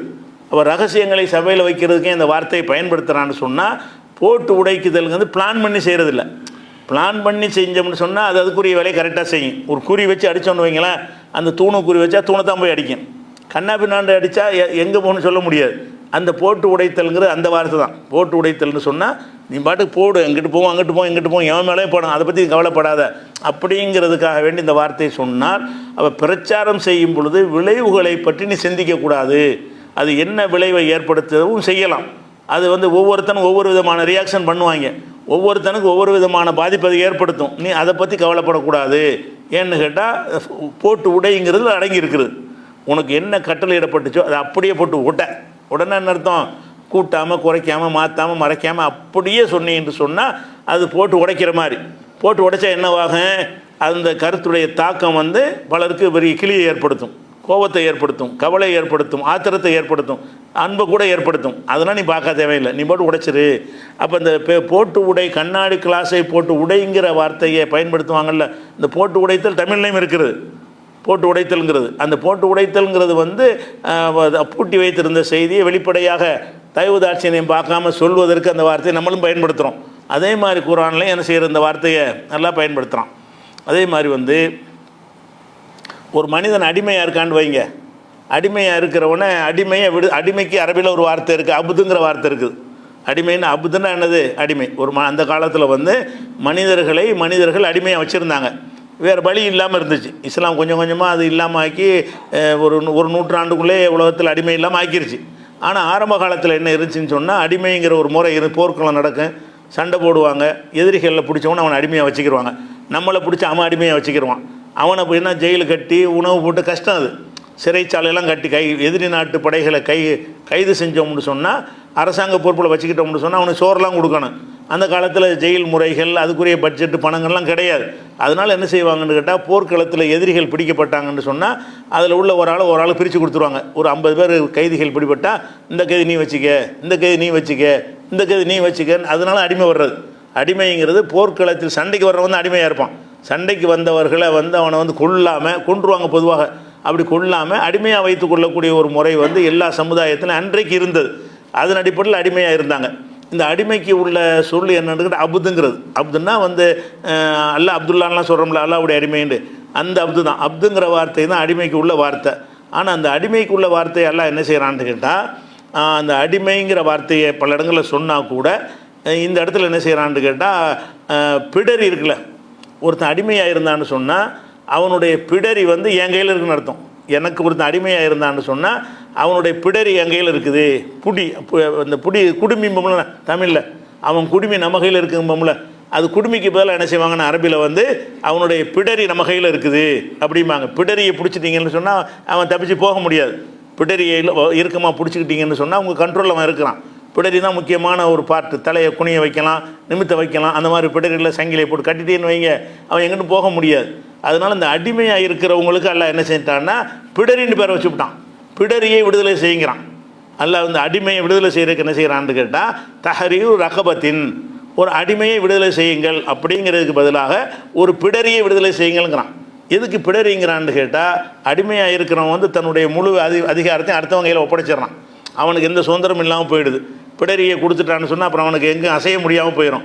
அதுக்காக குரானில் என்ன செய்கிறான்னு கேட்டால், அந்த அடிமையை விடுதலை செய்கிறது இடத்துல பூராமல் என்ன வரும்னு கேட்டால், ஒரு அடிமையை அப்த விடுதலை செய்யுங்கன்னு சொல்லாமல் தஹரீரு ரகபத்தின், ஒரு அடிமையை, ஒரு மனுஷன் வந்து ஒரு மனிதனை அநியாயமாக தவறுதலாக கொலை செஞ்சிட்டான்னு வைங்க, வேணும்னு கொலை செஞ்சான்னு சொன்னால் கொலைக்கு கொலை அல்லது இழப்பீடு கொடுக்கணும். தவறுதலாக கொலை செஞ்சிட்டான்னு வைங்க, தவறுதலாக கொலைன்னு சொன்னால் ஏதோ ஒரு மானை வந்து சுட்டுறான், மனுஷன் மேலே பட்டுருச்சு, ஒரு அம்பை எடுத்து எய்கிறான், அது என்ன செஞ்சு ஒரு தலையில் விட்டு அவன் செத்து போயிடறான், அவன் கல்லை விட்டு எறிகிறான், எவன் தலையில் பட்டு அவன் செத்து போயிட்டான். அவனை கொல்லுவதற்காக அவன் செய்யலை, அல்லது சும்மா அடித்தான் செத்து போயிட்டான். கொல்றதுக்காக அவன் அடிக்கலை, ஏதோ கோபத்தில் வாங்கி அரைஞ்சான், அந்த நேரத்தில் அவனுக்கு முடியணும்னு இருந்திருக்கு, சுருண்டு விழுந்துட்டான். இது வந்து என்னென்னு கேட்டால் தவறுதலாக நடந்த கொலை. கொலைக்கு உரிய கருவியை பயன்படுத்தினா தான் கொலை செஞ்சான்னு சொல்லுவோம். கொலைக்குரிய கத்தி அருவாளை வச்சு துப்பாக்கி வச்சு சுட்டான்னு சொன்னால் நான் வந்து சுடணும்னு நான் செய்யலைன்னு சொல்ல முடியாது. அதுக்குள்ள சாதனை தானது. அந்த கருவி வந்து சாவடிக்கிறதுக்குள்ள சாதனம் தான். கைனால் அடிக்கிறது கொள்றதுக்கு அவனை அடிப்பான். நான் கொல்ல நினச்சாண்டா கைனாலே அடிப்பான். ஆனால் சில பேர் ஒரு தட்டுனால் செத்துருவாங்க. சில பேர் என்ன செய்வாங்க, சும்மா தலையில் ஒரு தட்டுத்தரணும், நாள் போயிடுவான். ஆனால் இந்த கொலை எந்த கணக்கில் வரேன், தவறுதலாக செய்த கொலையில் வரும். தவறுதலாக கொலை செஞ்சால் அவனுக்கு மரண தண்டனை கொடுக்க முடியாது. ஒருத்தனை சும்மா தள்ளி விட்டி செத்து போயிட்டான். நீங்கள் சாவடிக்கிறதுக்கு செய்யலை, சண்டையில் தள்ளி விடுவோம் முள்ளு, தள்ளு முள்ளு, சண்டையில் தள்ளு முள்ளில் இருக்கும் ஒருத்தனை தள்ளி விட்டீங்க, அவன் அப்படி மல்லாக்க மண்டையில் பட்டு பாறையில் தலை விழுந்து செதறி போய் செத்துட்டான்னு வைங்க, இவன் செத்துட்டா கூட இது வந்து தவறுதலாக ஏற்பட்ட கொலைன்னு இஸ்லாம் சொல்லும். அந்த அவன் கொலை செஞ்சான்னு மரண தண்டனை கொடுக்க முடியாது. அதுக்கு என்ன செய்யணும்னு எல்லாம் சொல்கிறான்னு கேட்டால், ஒமன் கத்தல மூமினன் ஹத்தான், ஒருத்தன் வந்து தவறுதலாக ஒரு மூமினை கொலை செய்து விட்டான் என்று சொன்னால், இப்போ தஹரீரு ரக்கபத்தின் மூமினத்தின், மூமினான ஒரு அடிமையை அவன் விடுதலை செய்ய வேண்டும். ஒரு அடிமையை விடுதலை செய்யணும் அந்த குற்றத்துக்கு பரிகாரமாக. ஒதியத்துன் முசல்லமத்துன் இலா அஹ்லிஹி, அந்த கொல்லப்பட்டவனுடைய குடும்பத்தாருக்கு அவனுக்குரிய இழப்பீடு கொடுக்கணும். இழப்பீடு ஒன்றுக்கு மார்க்கத்தில் நிர்ணயிச்சிருப்பாங்க. அந்த இழப்பீடு நீ கொடுத்துடணும். அந்த கொலை செய்யப்பட்டவனுக்கு அவனுடைய வயசு, அவனுடைய தேவைகள், அவன் குடும்பத்தாருடைய இதெல்லாம் பார்த்து ஒரு தொகையை அரசாங்கம் நிர்ணயிப்பாங்க. அப்போ என்ன தவறுதலாக கொலை செஞ்சிட்டாங்கன்னா மரண தண்டனை தான் தப்பிச்சுக்கிற முடியும். இழப்பீடு கொடுத்தாகணும். இழப்பீடும் கொடுக்கணும். அல்லாவுக்கு செஞ்ச பாவத்துக்காக வேண்டி ஒரு அடிமையை விடுதலை செய்யணும்னு எல்லாம் சொல்லி காட்டுறான். இந்த அடிமையை விடுதலை செய்வதற்கு எல்லாம் என்ன பயன்படுத்துகிறான்னு கேட்டால், அடிமைன்னு சொல்லாமல் ஒரு பிடரியை வந்து விடுதலை செய்கிறான். இப்போ தஹரீரு ரகபத்தின், ஒரு பிடரியை உன் கைப்பிடியில் இருக்கக்கூடிய வந்து பிடரியில் விடுதலை செய்யுங்கிறான். பிடரியை கொண்டு கருத்து என்னன்னு கேட்டால் மனுஷன்தான் அர்த்தம். இந்த ஒரு விஷயத்தை நம்ம பார்க்குறோம். அதே மாதிரி வந்து நீங்கள் இன்னொரு விஷயம் என்னென்னு கேட்டால், 5வது சூறாவில் 89வது வசனத்துலலாம் என்ன சொல்கிறான்னு கேட்டால், நம்ம சத்தியம் பண்ணுறோம்ல, அல்லா மேலே சத்தியமாண்டு ஒன்று சொல்லிட்டோம்னு சொன்னால் நிறைவேற்றி ஆகணும். சும்மா சத்தியம்னு வார்த்தையை பயன்படுத்துவாங்க. அதெல்லாம் அல்லாவுடைய சத்தியத்தில் வராது. சத்தியமாக தருவேன் இதெல்லாம் என்ன இல்லை, அல்லா மேலே உள்ள சத்தியத்தில் வராது. அல்லா மேலே சத்தியமாகன்னு சொல்லணும். அல்லா மேலே சத்தியமாக உனக்கு நான் இதை தருவேன், அல்லா மேலே சத்தியமாக உனக்கு வந்து 1 லட்ச ரூபா தருவேன், அப்படி ஏதோ ஒன்று வாக்குறுதி கொடுக்குறான்னு வைங்க. இப்போ அல்லா மேலே ஒரு சத்தியம் பண்ணி செஞ்சிட்டான்னு சொன்னால் அதை நிறைவேற்ற அவசியமாயிரும். சும்மா சொன்னால் நிறைவேற்றுறது வலியுறுத்த ஆர்வமூட்டப்பட்ட விஷயமா இருக்கும். அல்லா மேலே சத்தியம் பண்ணிட்டீங்கன்னு சொன்னால் நிறைவேற்றிய தீரணும். அப்போ நிறைவேற்ற தீரணும்னு சொன்னாலும் அது ஏழுமா எல்லாத்துக்கும். ஒரு ஆர்வக்கோளை சத்தியம் பண்ணி விட்டுருவான். ஆர்வக்கோளாறில் நான் 1 லட்ச ரூபா அல்லாவுக்காக அல்லா மேலே சத்தியமாக தர்றேன்றான். அந்த நேரத்தில் தரலாம்னு நினச்சிருப்பான், ஏதோ வரும், அந்த காசு வரும்னு நினச்சிருப்பான் போல இருக்குது. அந்த காசு எதிர்பார்த்த காசு வரலைன்னா அவன் செய்ய முடியாமல் போயிடும். சத்தியத்தை பண்ணுனா நிறைவேற்றி ஆகணும்னு சொன்னாலும் மனிதனுக்கு எப்படி சொன்னதெல்லாம் நிறைவேற்ற முடியும்? அல்லாஹ்க்கு தானே முடியும். மனிதன் என்னத்தான் நீங்கள் சத்தியம் பண்ணி சொன்னாலும், சத்தியம் பண்ணாலும் வானத்தை 10 ரூபா வந்துடுமா? அதுக்குரிய அந்த சோர்ஸ் இருந்து வந்தால் தானே அவனை அந்த நிறைவேற்ற முடியும். அப்போ அந்த சத்தியம் பண்ணுறதுங்கிறதுக்கு வந்து செய்ய முடியலைன்னு சொன்னால் அதுக்கு எல்லாம் என்ன செய்கிறான்னா, நீ சத்தியம் செஞ்சுட்டு உனக்கு நிறைவேற்ற முடியலைன்னு சொன்னால் சில பரிகாரம் செய். 1 லட்ச ரூபா நினச்சி ஒரு ஆடை அறுத்து நான் ஏழைகளுக்கு 100 ஆடு இருக்கிறேன்னு ஆர்வக்கோளாறில் சொல்லிடுவான். 100 ஆடு வைத்த வலி தாங்க முடியாதா, எல்லாம் எனக்கு குணமாக்கினால் உனக்கு 100 ஆடு அறுப்பேன்னு சொல்லிவிடுவான். அப்போ 100 ஆடு இருக்கிறது அந்த நேரத்தில் அவனுக்கு பெருசாக தெரியாது, அந்த வேதனை தாங்காமல் சொல்லிவிடுவான். அப்புறம் குணமான பிறகு அந்த 100 ஆடுக்கு எங்கே போகிறது, அப்படி செய்ய முடியாது, 100 ஆடு கிடைக்காது. அந்த மாதிரி சக்திக்கு மீறினதாக இருக்குன்னு வைங்க. அதுக்கெல்லாம் என்ன செய்கிறான்னு கேட்டால், நீ முறிச்சிரு, இறைவா நான் உன்ட்ட சத்தியம் பண்ணினேன், அதை என்னால் செய்ய முடியலை, அதுக்காக வேண்டி நீ சொன்ன பரிகாரத்தை செய்கிறேன். என்ன பரிகாரம்னு சொன்னால் 10 ஏழைக்கு சாப்பாடு கொடுத்துடணும்.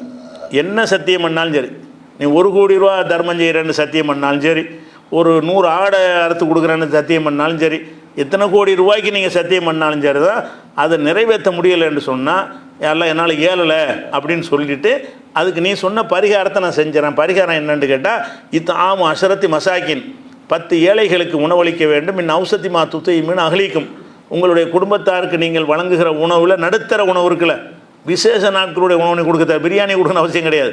சாதாரண நாட்களில் நீங்கள் சாப்பிடக்கூடிய உணவு இருக்குல்ல, அந்த உணவுலேருந்து ஒரு 10 ஏழைக்கு வீட்டில் டெய்லி சாப்பிட்ற உணவு, சிறப்பான நாளில் வெள்ளிக்கிழமை சாப்பிட்ற உணவுன்னு தனியாக இருக்குது, ஞாயிற்றுக்கிழமைக்கு விசேஷமாக சாப்பிடுவோம், அது நீங்கள் கொடுக்க தேவையில்லை. சாதாரண உணவு சாப்பிடுவீங்கள்ல, அந்த மாதிரி உணவில் ஒரு 10 ஏழைக்கு நீங்கள் சாப்பாடு கொடுங்க. சாப்பாடுன்னு முட்டையாக வந்தாலும் அந்த 2 வேளை தான், அந்த காலத்தில் 2 வேளை தான் இருந்துச்சு. ஒரு நாள் உணவு தான் கணக்கு. இந்த 3 வேளைக்கு நம்மளாக ஏற்படுத்திக்கிட்டு வைங்களேன். ஒரு 2 வேளை உணவு என்ன செய்யணும், அவனுக்கு கொடுத்துடணும், 10 ஏழைக்கு கொடுக்கணும். இதை கொடுத்துட்டான்னு சொன்னால் அல்ல மேலே சத்தியமாக செஞ்சேன்னு அவன் சொன்னான்ல, அது கேள்வி வராது. அதுக்கு பதிலாக வேறு ஒன்று செஞ்சிட்டான். அல்லது கிசுவத்துகும், அல்லது 10 ஏழைகளுக்கு உடை கொடுக்கணும். உடைனா ஒரு செட்டு.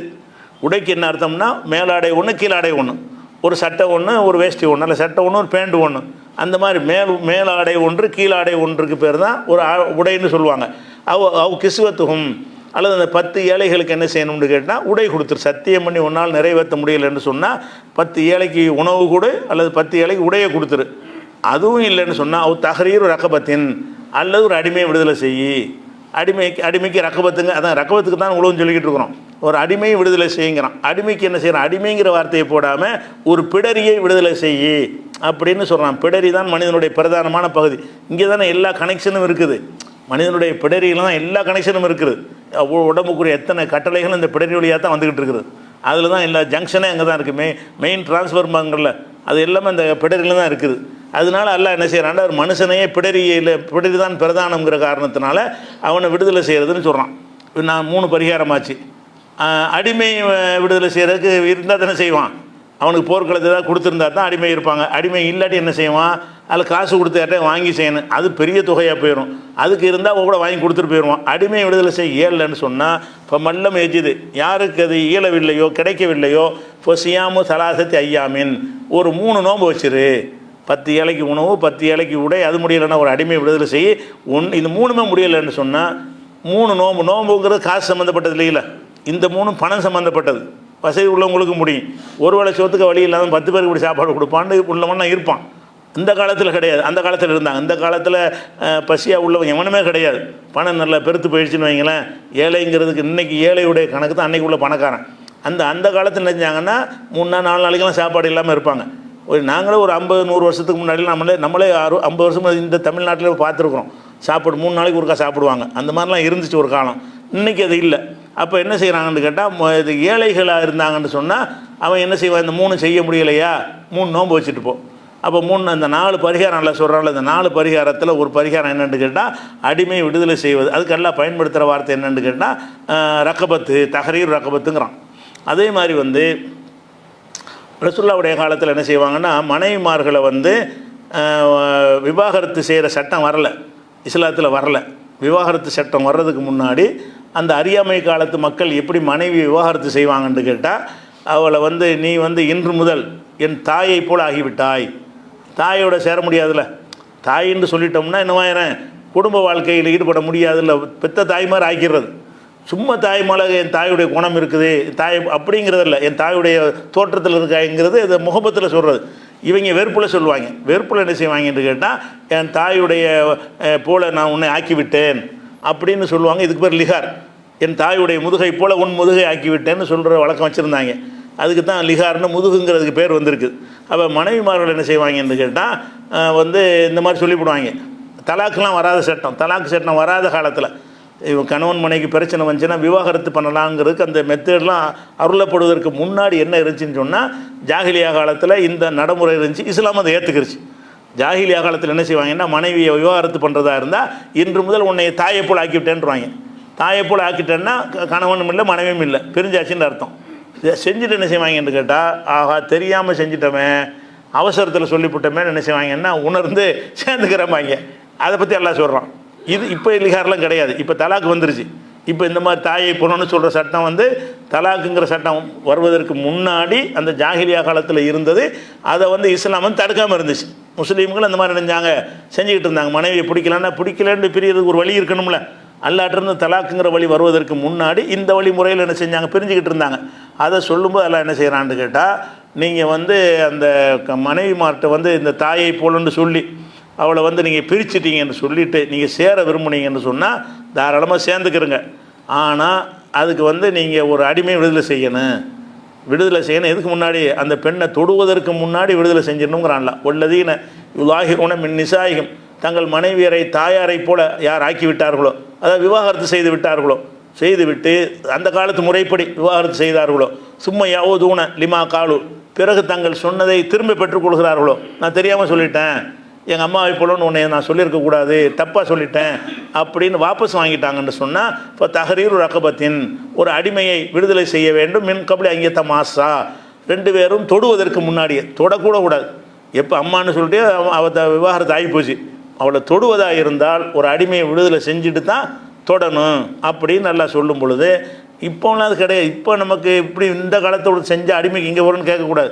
ஏன்னா அடிமை மட்டும்தாங்க சொல்லப்பட்டிருக்கிறது, வேறு பரிகாரம் சொல்லப்படல. அந்த சத்தியத்துக்கு 4 பரிகாரம் வந்துச்சுல, அப்படிலாம் இதில் வரல. அடிமை விடுதலை செய்ய மட்டும்தான் வருது. அது நமக்கு இன்னைக்கு குழம்பு தேவையில்லை. இப்போ இந்த சட்டம் கிடையாது. அந்த அடிமையை விடுதலை செய்யணும்னு அது மட்டும் சொன்ன காலத்தில் அடிமைகள் இருந்தாங்க. இப்போ என்னன்னு கேட்டால், அந்த தலாக்கு முறையெல்லாம் நீங்கள் பிரியணும். தலாக்கு முறையிலையோ குலா முறையில் தான் இஸ்லாம் சந்த வழிகாட்டில் தான் நீங்கள் பிரியணுமே தவிர, அம்மாவை போலலாம் சொல்லிட்டுலாம் என்ன செய்யக்கூடாது, இப்போ பிரிய முடியாது. அந்த மாதிரி அடிப்படையில் வச்சுக்கிட்டு எல்லாம் என்ன செய்யறான்னு கேட்டால், இப்போ தஹரீர் ரகபத்தின், ஒரு அடிமையை நீங்கள் விடுதலை செய்ய வேண்டும். மின் கபலி அங்கேத்த மாசா, 2 பேரும் ஒருவரை ஒருவர் தொடுவதற்கு முன்னாடி, தொடுவதை கொண்டு கருத்து தாம்பத்தியம் தான். நேற்றே சொல்லிட்டோம்ல, தொடுறது, பெண்ணோட தொடுறதுன்னு வந்துட்டாலே என்ன அர்த்தம், தொடுறது அர்த்தம் கிடையாது, குடும்ப வாழ்க்கையில் ஈடுபடுறதுங்கிற அர்த்தத்துக்கு தான் அதை பயன்படுத்துவாங்க. நேற்றைய இதில் இதே வார்த்தைக்கு விளக்கம் சொல்லியிருக்கிறோம். அப்போ மின் கபலி அங்கேத்த மாசா, 2 பேரும் ஒருத்தர் தீண்டுவதற்கு முன்னாடி, அதாவது தாம்பத்தியத்தில் ஈடுபடுவதற்கு முன்னாடி அடிமை விடுதலை செஞ்சுட்டு தானே சேரணும் அப்படின்னு ஒரு சட்டம் இருந்துச்சு, முந்தி இருந்த ஒரு சட்டம். இதில் என்ன செய்யறான்னு கேட்டால், அடிமையை விடுதலை செய்வதற்கு இந்த ரகபத்துங்கிற வார்த்தையை பயன்படுத்தினா, இது 58:3 வசனத்தில் இருக்கிறது. அதே மாதிரி ஒரு மனிதன் மறுமைக்கு போகிறாருந்தா கணவாயை கடக்கணும். அதாவது சொர்க்கத்துக்கு செல்வதாக இருந்தால், சொர்க்கத்துக்கு நமக்கு மத்தியில் ஒரு கணவாய், ஒரு பள்ளத்தாக்கு இருக்கிறது. அந்த பள்ளத்தாக்கை நீ கடந்தால் தான் என்ன செய்ய முடியும், சொர்க்கத்துக்கு போக முடியுங்கிறான்ல. நீ சொர்க்கத்துக்கு போகிறதா இருந்தால் இப்படி நேரடியாக பாதையெல்லாம் கிடையாது. ஒரு பள்ளத்தில் இறங்கி பள்ளத்தை தாண்டி தான் என்ன செய்யணும், அங்கே சொர்க்கத்துக்கு போகிற மாதிரி எல்லாம் அமைச்சிருக்காங்க. உதாரணமாக சொல்லி காட்டுறான். நீங்கள் சொர்க்கத்துக்கு போகிறதா இருந்தால் கணவாயை கடக்கணும். கணவாயை கடக்கணும்னா என்னங்கிறான். அவனை அல்லாஹ் கேள்வி கேட்குறான். ஒமா அதராக மல் அகபா, கனவாண்டா என்னென்னு தெரியுமா? ஃபக்கூர் அகபத்தின், ஒரு அடிமை விடுதலை செய்கிறது தான். ஒரு அடிமை விடுதலை செஞ்சால் சொர்க்கத்துக்கு போக முடியும். சொர்க்கத்துக்கு நீங்கள் போக ஆசைப்பட்டீங்கன்னு சொன்னால், அடிமைங்கிறது ஒழிக்கிறதுக்காக எல்லாம் செய்கிறான். சொர்க்கத்துக்கு போக விரும்புகிறவர்கள் என்ன செய்யணும், அவன் ஏதோ சந்தர்ப்பத்தில் அடிமையாகி போயிட்டான், அவனை காசு கொடுத்து வாங்கி விடுதலை செஞ்சுட்டு போங்க. அதில் உங்களுக்கே சொந்த அடிமையாக இருந்தான்னு சொன்னால் அவனை சுதந்திரமாக விட்டுருங்க அப்படின்னு சொல்கிறான். அப்போ ஃபக்கூர் அகபத்தின், ஒரு அடிமையை விடுதலை செய்கிறது. அவுயித்தா அமுன் ஃபி யோமின் தி மசகபத்தின், கஷ்டமான நாளில் ஒரு ஏழைகளுக்கு உணவளிப்பது. எத்தீமுக்கு உணவளிக்கிறது. மக்கரபத்தின், நெருக்கமான எத்தீமுக்கு உணவளிப்பது. மிஸ்கீனன், ஒரு ஏழைக்கு உணவளியுங்கள், ஏதாவது ஒன்று செய்யுங்க. இதுதான் கணவாயை கிடக்கிறது. சொர்க்கத்துக்கு செல்வதாக இருந்தால் அடிமை விடுதலை செய்யுங்க, எத்தீமுக்கு சாப்பாடை போடுங்க, மிஸ்கின் சாப்பாடை போடுங்க. பொருளாதார ரீதியாக சில உதவிகளை செஞ்சு தான் நீங்கள் சொர்க்கத்துக்கு போக முடியும். வெறும் தொழுகை நோம்பில் போக முடியாது. தொழுகை நோம்பு மட்டும் போது நினைக்காதீங்க. காசை வச்சு சில என்ன செய்யணும், நீங்கள் சில காரியங்களை செய்யணும். என்ன காரியம் செய்யணும், ஒரு அடிமையை விடுதலை செய்யணும். இந்த காலத்தில் இல்லை. அது இல்லைன்னா ஒரு அனாதைக்கு சாப்பாடை கொடுங்க. அப்போ நம்ம சாப்பாடு வாழ்க்கையில் ஏதாவது செஞ்சுருக்கோமா, வாரத்தில் ஒரு நாளைக்கு அனாதைக்கு சாப்பாடு கொடுப்போம், 10 நாளைக்கு ஒருக்கா ஏழைக்கு சாப்பாடு கொடுப்போங்கிற தன்மையெல்லாம் நம்மள்கிட்ட இருந்தால் தான் நம்ம அந்த கனவாயை கடக்க முடியும். சொர்க்கத்துக்கு செல்வதற்கு அந்த கொடுத்தல் என்பது அப்படி சொல்கிறாங்க.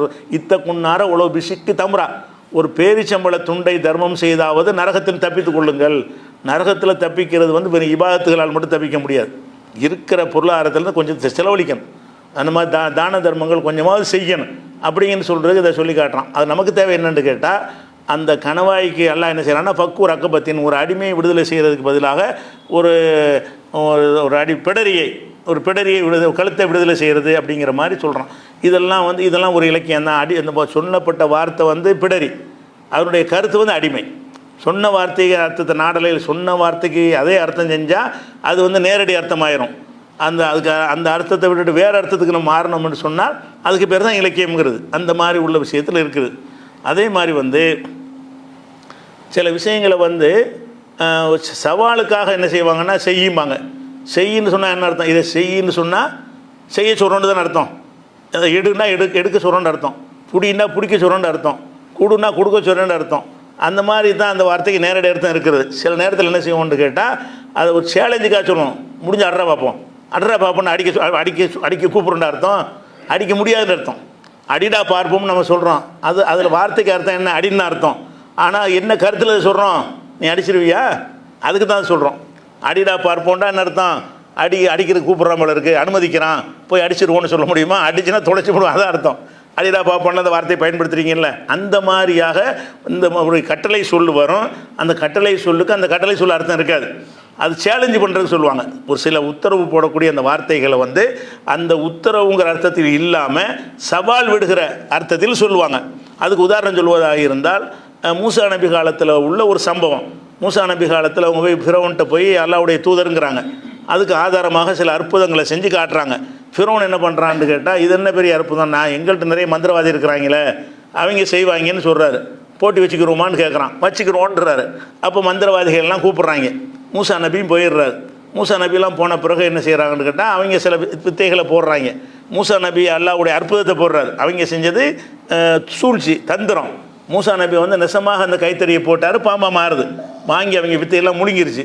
முழுங்கினவுன்னு அந்த மந்திரவாதிகள் என்ன பண்ணுறாங்கன்னு கேட்டால், அவங்க உண்மை வழங்கிட்டாங்க. இது வந்து நம்ம செஞ்ச வேலை இல்லை, இது நம்ம செட்டிங் பண்ணி செஞ்சோம். இவர் நெசமாக கைத்தறியை பாம்பாக்கிட்டார்னு கேட்டால், இவர் கண்டிப்பாக இவர் மனித சக்தியில் செய்யலை, படைத்த இறைவனுடைய சக்தியெலாம் செய்கிறான்னு விளங்கிட்டு என்ன செஞ்சாங்கன்னு கேட்டால், அந்த மந்திரவாதிகள்லாம் ஆமன்னா பி ரப்பி மூசா ஹாரூன், மூசா ஹாரூனுடைய இறைவனை நாங்கள் ஏற்றுக்கொண்டோன்ட்டாங்க. அந்த ஃபிரௌன் சபையில் வச்ச தோற்று போன உடனே நினச்சிட்டாங்க, இது வந்து இது வித்தை கிடையாது, மூசா நபி செஞ்சது வித்தை கிடையாது, இறைவனுடைய அற்புதம் இது. இதை வந்து எந்த டெஸ்ட்டில் வச்சாலும் அது நிற்கும். இதெல்லாம் சோதிச்சு பார்த்தா தெரிஞ்சு போயிடும். ஒரு கைத்தை முறுக்கி போட்டு எண்ணெயை தடவி போட்டோன்னு வெயில் போட்டோன்னு நெளிகிற மாதிரி இருக்கும். கடைசியில் பிடிச்சி பார்த்தா அது பாம்பாக இருக்காது, கண்ணுக்கு பார்த்தா பாம்பு மாதிரி தெரியும். இப்படி சில வேலைகளை வந்து தந்திர வேலைகளை செஞ்சு அவங்க செஞ்சாங்க. அதே மாதிரி இவர் செஞ்சுருந்தாருன்னா நம்பியிருக்க மாட்டாங்க. இவர் என்ன செய்கிறாரு, நெசமாவே கைத்தடியை போடுறாரு. அவ்வளோ பாம்பையும் முழுங்கிருச்சு. அவ்வளோ பிரம்மாண்டமான வித்தையை செஞ்சு காட்டுருச்சு. அப்போ என்ன செய்கிறான்னு கேட்டால், ஃபிரௌன்ட்ட வந்து சொல்லிடுறாங்க, ஆமன்னா பி ரப்பி மூசா ஹாரூன்னு சொல்லி. அவன் என்ன செய்கிறான்னு கேட்டால், அவங்கள மிரட்டுறான். நான் அனுமதிக்கு முன்னாடி ஈமான் கொண்டுருவியா? ஆமன் துலகோ கபுலான் ஆத நடக்கும். நான் உங்களுக்கு அனுமதி தருவதற்கு முன்னாடி எப்படி நம்புனீங்க? என்கிட்ட பர்மிஷன் வாங்கினியாங்கிறான். நீங்கள் தோத்துட்டா கூட எப்படிடா நீங்கள் ஏற்றுக்குருவீங்க அப்படின்னு சொல்லிட்டு, அதனால் என்ன செய்வான்னு கேட்டால், லவ் கத்தியன் ஐதியக்கும் அர்ஜுலக்கும் இன் ஹிலாஃபின், உங்களுக்கு மார்கால் மார்கை வெட்டுவேன். மார்கால் மார்கைன்னா வலது கை இடது கால், அல்லது இடது கை கிராஸா, இந்த பக்கம் கை அந்த பக்கம் கால், அல்லது இந்த பக்கம் கை அந்த பக்கம் கால், கிராஸாக வெட்டுறது இருக்குல்ல, அதுக்கு பேர் தான் மார்கால் மார்கைங்கிறது. உங்களை வந்து நான் மார்கால் மார்கை வெட்டுவேன், உங்களை காலி பண்ணிடுவேன்னு அவங்க சொல்கிறான். அப்போ என்ன செய்கிறாங்கன்னு கேட்டால், அந்த மக்கள் சொல்கிறாங்க, என்ன சொல்கிறாங்கன்னு கேட்டால், யாரே இந்த சூனியக்காரர்கள் வந்தாங்கல்ல, கொஞ்ச நேரத்துக்கு முன்னே இஸ்லாத்தை ஏற்றுக்கிட்டாங்க, அந்த மக்கள் சொல்கிறாங்க, காலு அவங்க சொன்னாங்க, லன்னூசிரக்காமா ஜானாமிரல் பையினாத்தி, எங்கள்கிட்ட இந்த மூசா கொண்டு வந்த அற்புதங்கள் அத்தாட்சி இருக்குல்ல, அதை விட உன்னையும் நாங்கள் ஏற்றுக்கிற மாட்டோம், அவர் பெரிய விஷயத்தை செஞ்சு காட்டிட்டாரு, இப்போ உன்னை எப்படி நாங்கள் ஏற்றுக்குருவோம்னு சொல்லி ஃபிரௌன்ட்ட சொல்கிறாங்க. அதே மாதிரி சொல்லிட்டு என்ன செய்கிறாங்கன்னா, ஃபொக்கலிமான் தகால், நீ என்ன செய்யணுமோ செய்து கொள், இன்னுமா தக்கலி ஹாதிகள் ஆயாத்த துன்யா, இந்த துன்யாவில் தான் நீ தீர்ப்பளிப்பாய். அப்போ என்ன செய்யுமோ செய்யுங்கன்ட்டு பர்மிஷன் கிடையாது, செய்டா பார்ப்போங்கிறது தான். அதுக்கெல்லாம் பயப்பட மாட்டோன்னு அர்த்தம். என்ன ஃபொக்கலி கட்டளை சொல்லு மாதிரி இருக்கும். அது கட்டளை சொல்லுங்கன்னா விரும்பி என்னை அடிச்சிருங்க அந்த அர்த்தம் கிடையாது. முடிஞ்சதை பாடுறா, உன்னால் ஏண்டதை பாருங்கிறதுக்கு தான் சொல்கிறாங்க. ஃபொக்கலி மாந்த காலில், நீ எதை முடிவெடுக்க இருக்கிறாய் இதை முடிவெடுத்துக்கொள், இந்த மிரட்டலங்கள்கிட்ட வச்சுக்கிற வேண்டாம் அப்படின்னு சொல்லி என்ன செஞ்சாங்கன்னு கேட்டால், அவங்க வந்து அந்த மிரட்டுறதுக்கு தான் அவன் சொல்கிறான். நாங்கள் மிரள மாட்டோங்கிறதுக்கு இதை சொல்கிறாங்க அவங்க. நீ மிரட்ட நீ பார்க்குற, நாங்கள் மிரள மாட்டோம், நாங்கள் பயப்பட மாட்டோம் என்பதற்கு தான் என்ன செய்கிறாங்க, நீ விரும்புவதெல்லாம் செஞ்சுக்கன்னு சொல்கிறாங்க. இது 20வது சூறாவில் 72வது வசனத்தில் இருக்குது. இப்படி ஒரு விஷயத்தை வந்து கட்டளை மாதிரி நம்ம சொல்லுவோம், அது எல்லா மொழியிலையும் இருக்கிறது. அந்த அர்த்தம் வந்து கட்டளை கிடையாது, அதை வந்து செய்ய இயலாது. உதாரணமாக அந்த குரானில் உங்களுக்கு சந்தேகம் இருந்துச்சுன்னு சொன்னால், இதே மாதிரி ஒரு குரானை கொண்டு வாங்கங்கிறான். கொண்டு வாங்கின கட்டளையா இது? எல்லோரும் முயற்சி பண்ணி கொண்டு வாங்க அப்படின்னு காத்துக்கிட்டு இருப்பானா? கொண்டு வானா கொண்டு வர இயலான்னு அர்த்தம். குரான் மாதிரி வேறு குரான் கொண்டு வான்னு நல்லா சொல்கிறான்ல, அதுவும் கட்டளை தான். அப்போ கட்டளைன்னா இவங்களாம் செஞ்சுருவாங்கன்னு அர்த்தமா? இல்லை. கொண்டு வாடா என்ன அர்த்தம்னா, கொண்டு வர இயலாது, கொண்டு வாடா பார்ப்போம்னு சேர்த்துக்கணும். கொண்டு வான்னு சொல்லுவதை விட கொண்டு வாடா பார்ப்போம்டா என்ன அர்த்தம், உன்னால் செய்ய இயலாதுன்னு அர்த்தம். இப்போ செய்ய இயலாத விஷயத்துக்கு என்ன செய்வாங்கன்னா கொண்டு வாங்குகிற வார்த்தையை பயன்படுத்துவாங்க. இந்த மாதிரியான இலக்கிய சொற்களும் குர்ஆனில் வந்து நிறைய கட்டளை வடிவத்தில் இருக்கும். அது கட்டளை வடிவத்தில் வந்து அந்த காரியத்துக்கு செய்ய அனுமதிக்கிற மாதிரி இருக்காது, அதை மறுக்கிற மாதிரி, அதை எதிர்கொள்கிற மாதிரி அர்த்தத்தில் இருக்கு, நேர் மாற்றமான அர்த்தத்தை தரக்கூடியதாக இருக்கும் என்பதை பார்க்குறோம். இது மாதிரி இன்னும் பல இலக்கியங்கள் இருக்குது. இன்ஷா அல்லாஹ் அடுத்த நாளில் பார்க்கலாம். அஸ்ஸலாமு அலைக்கும்.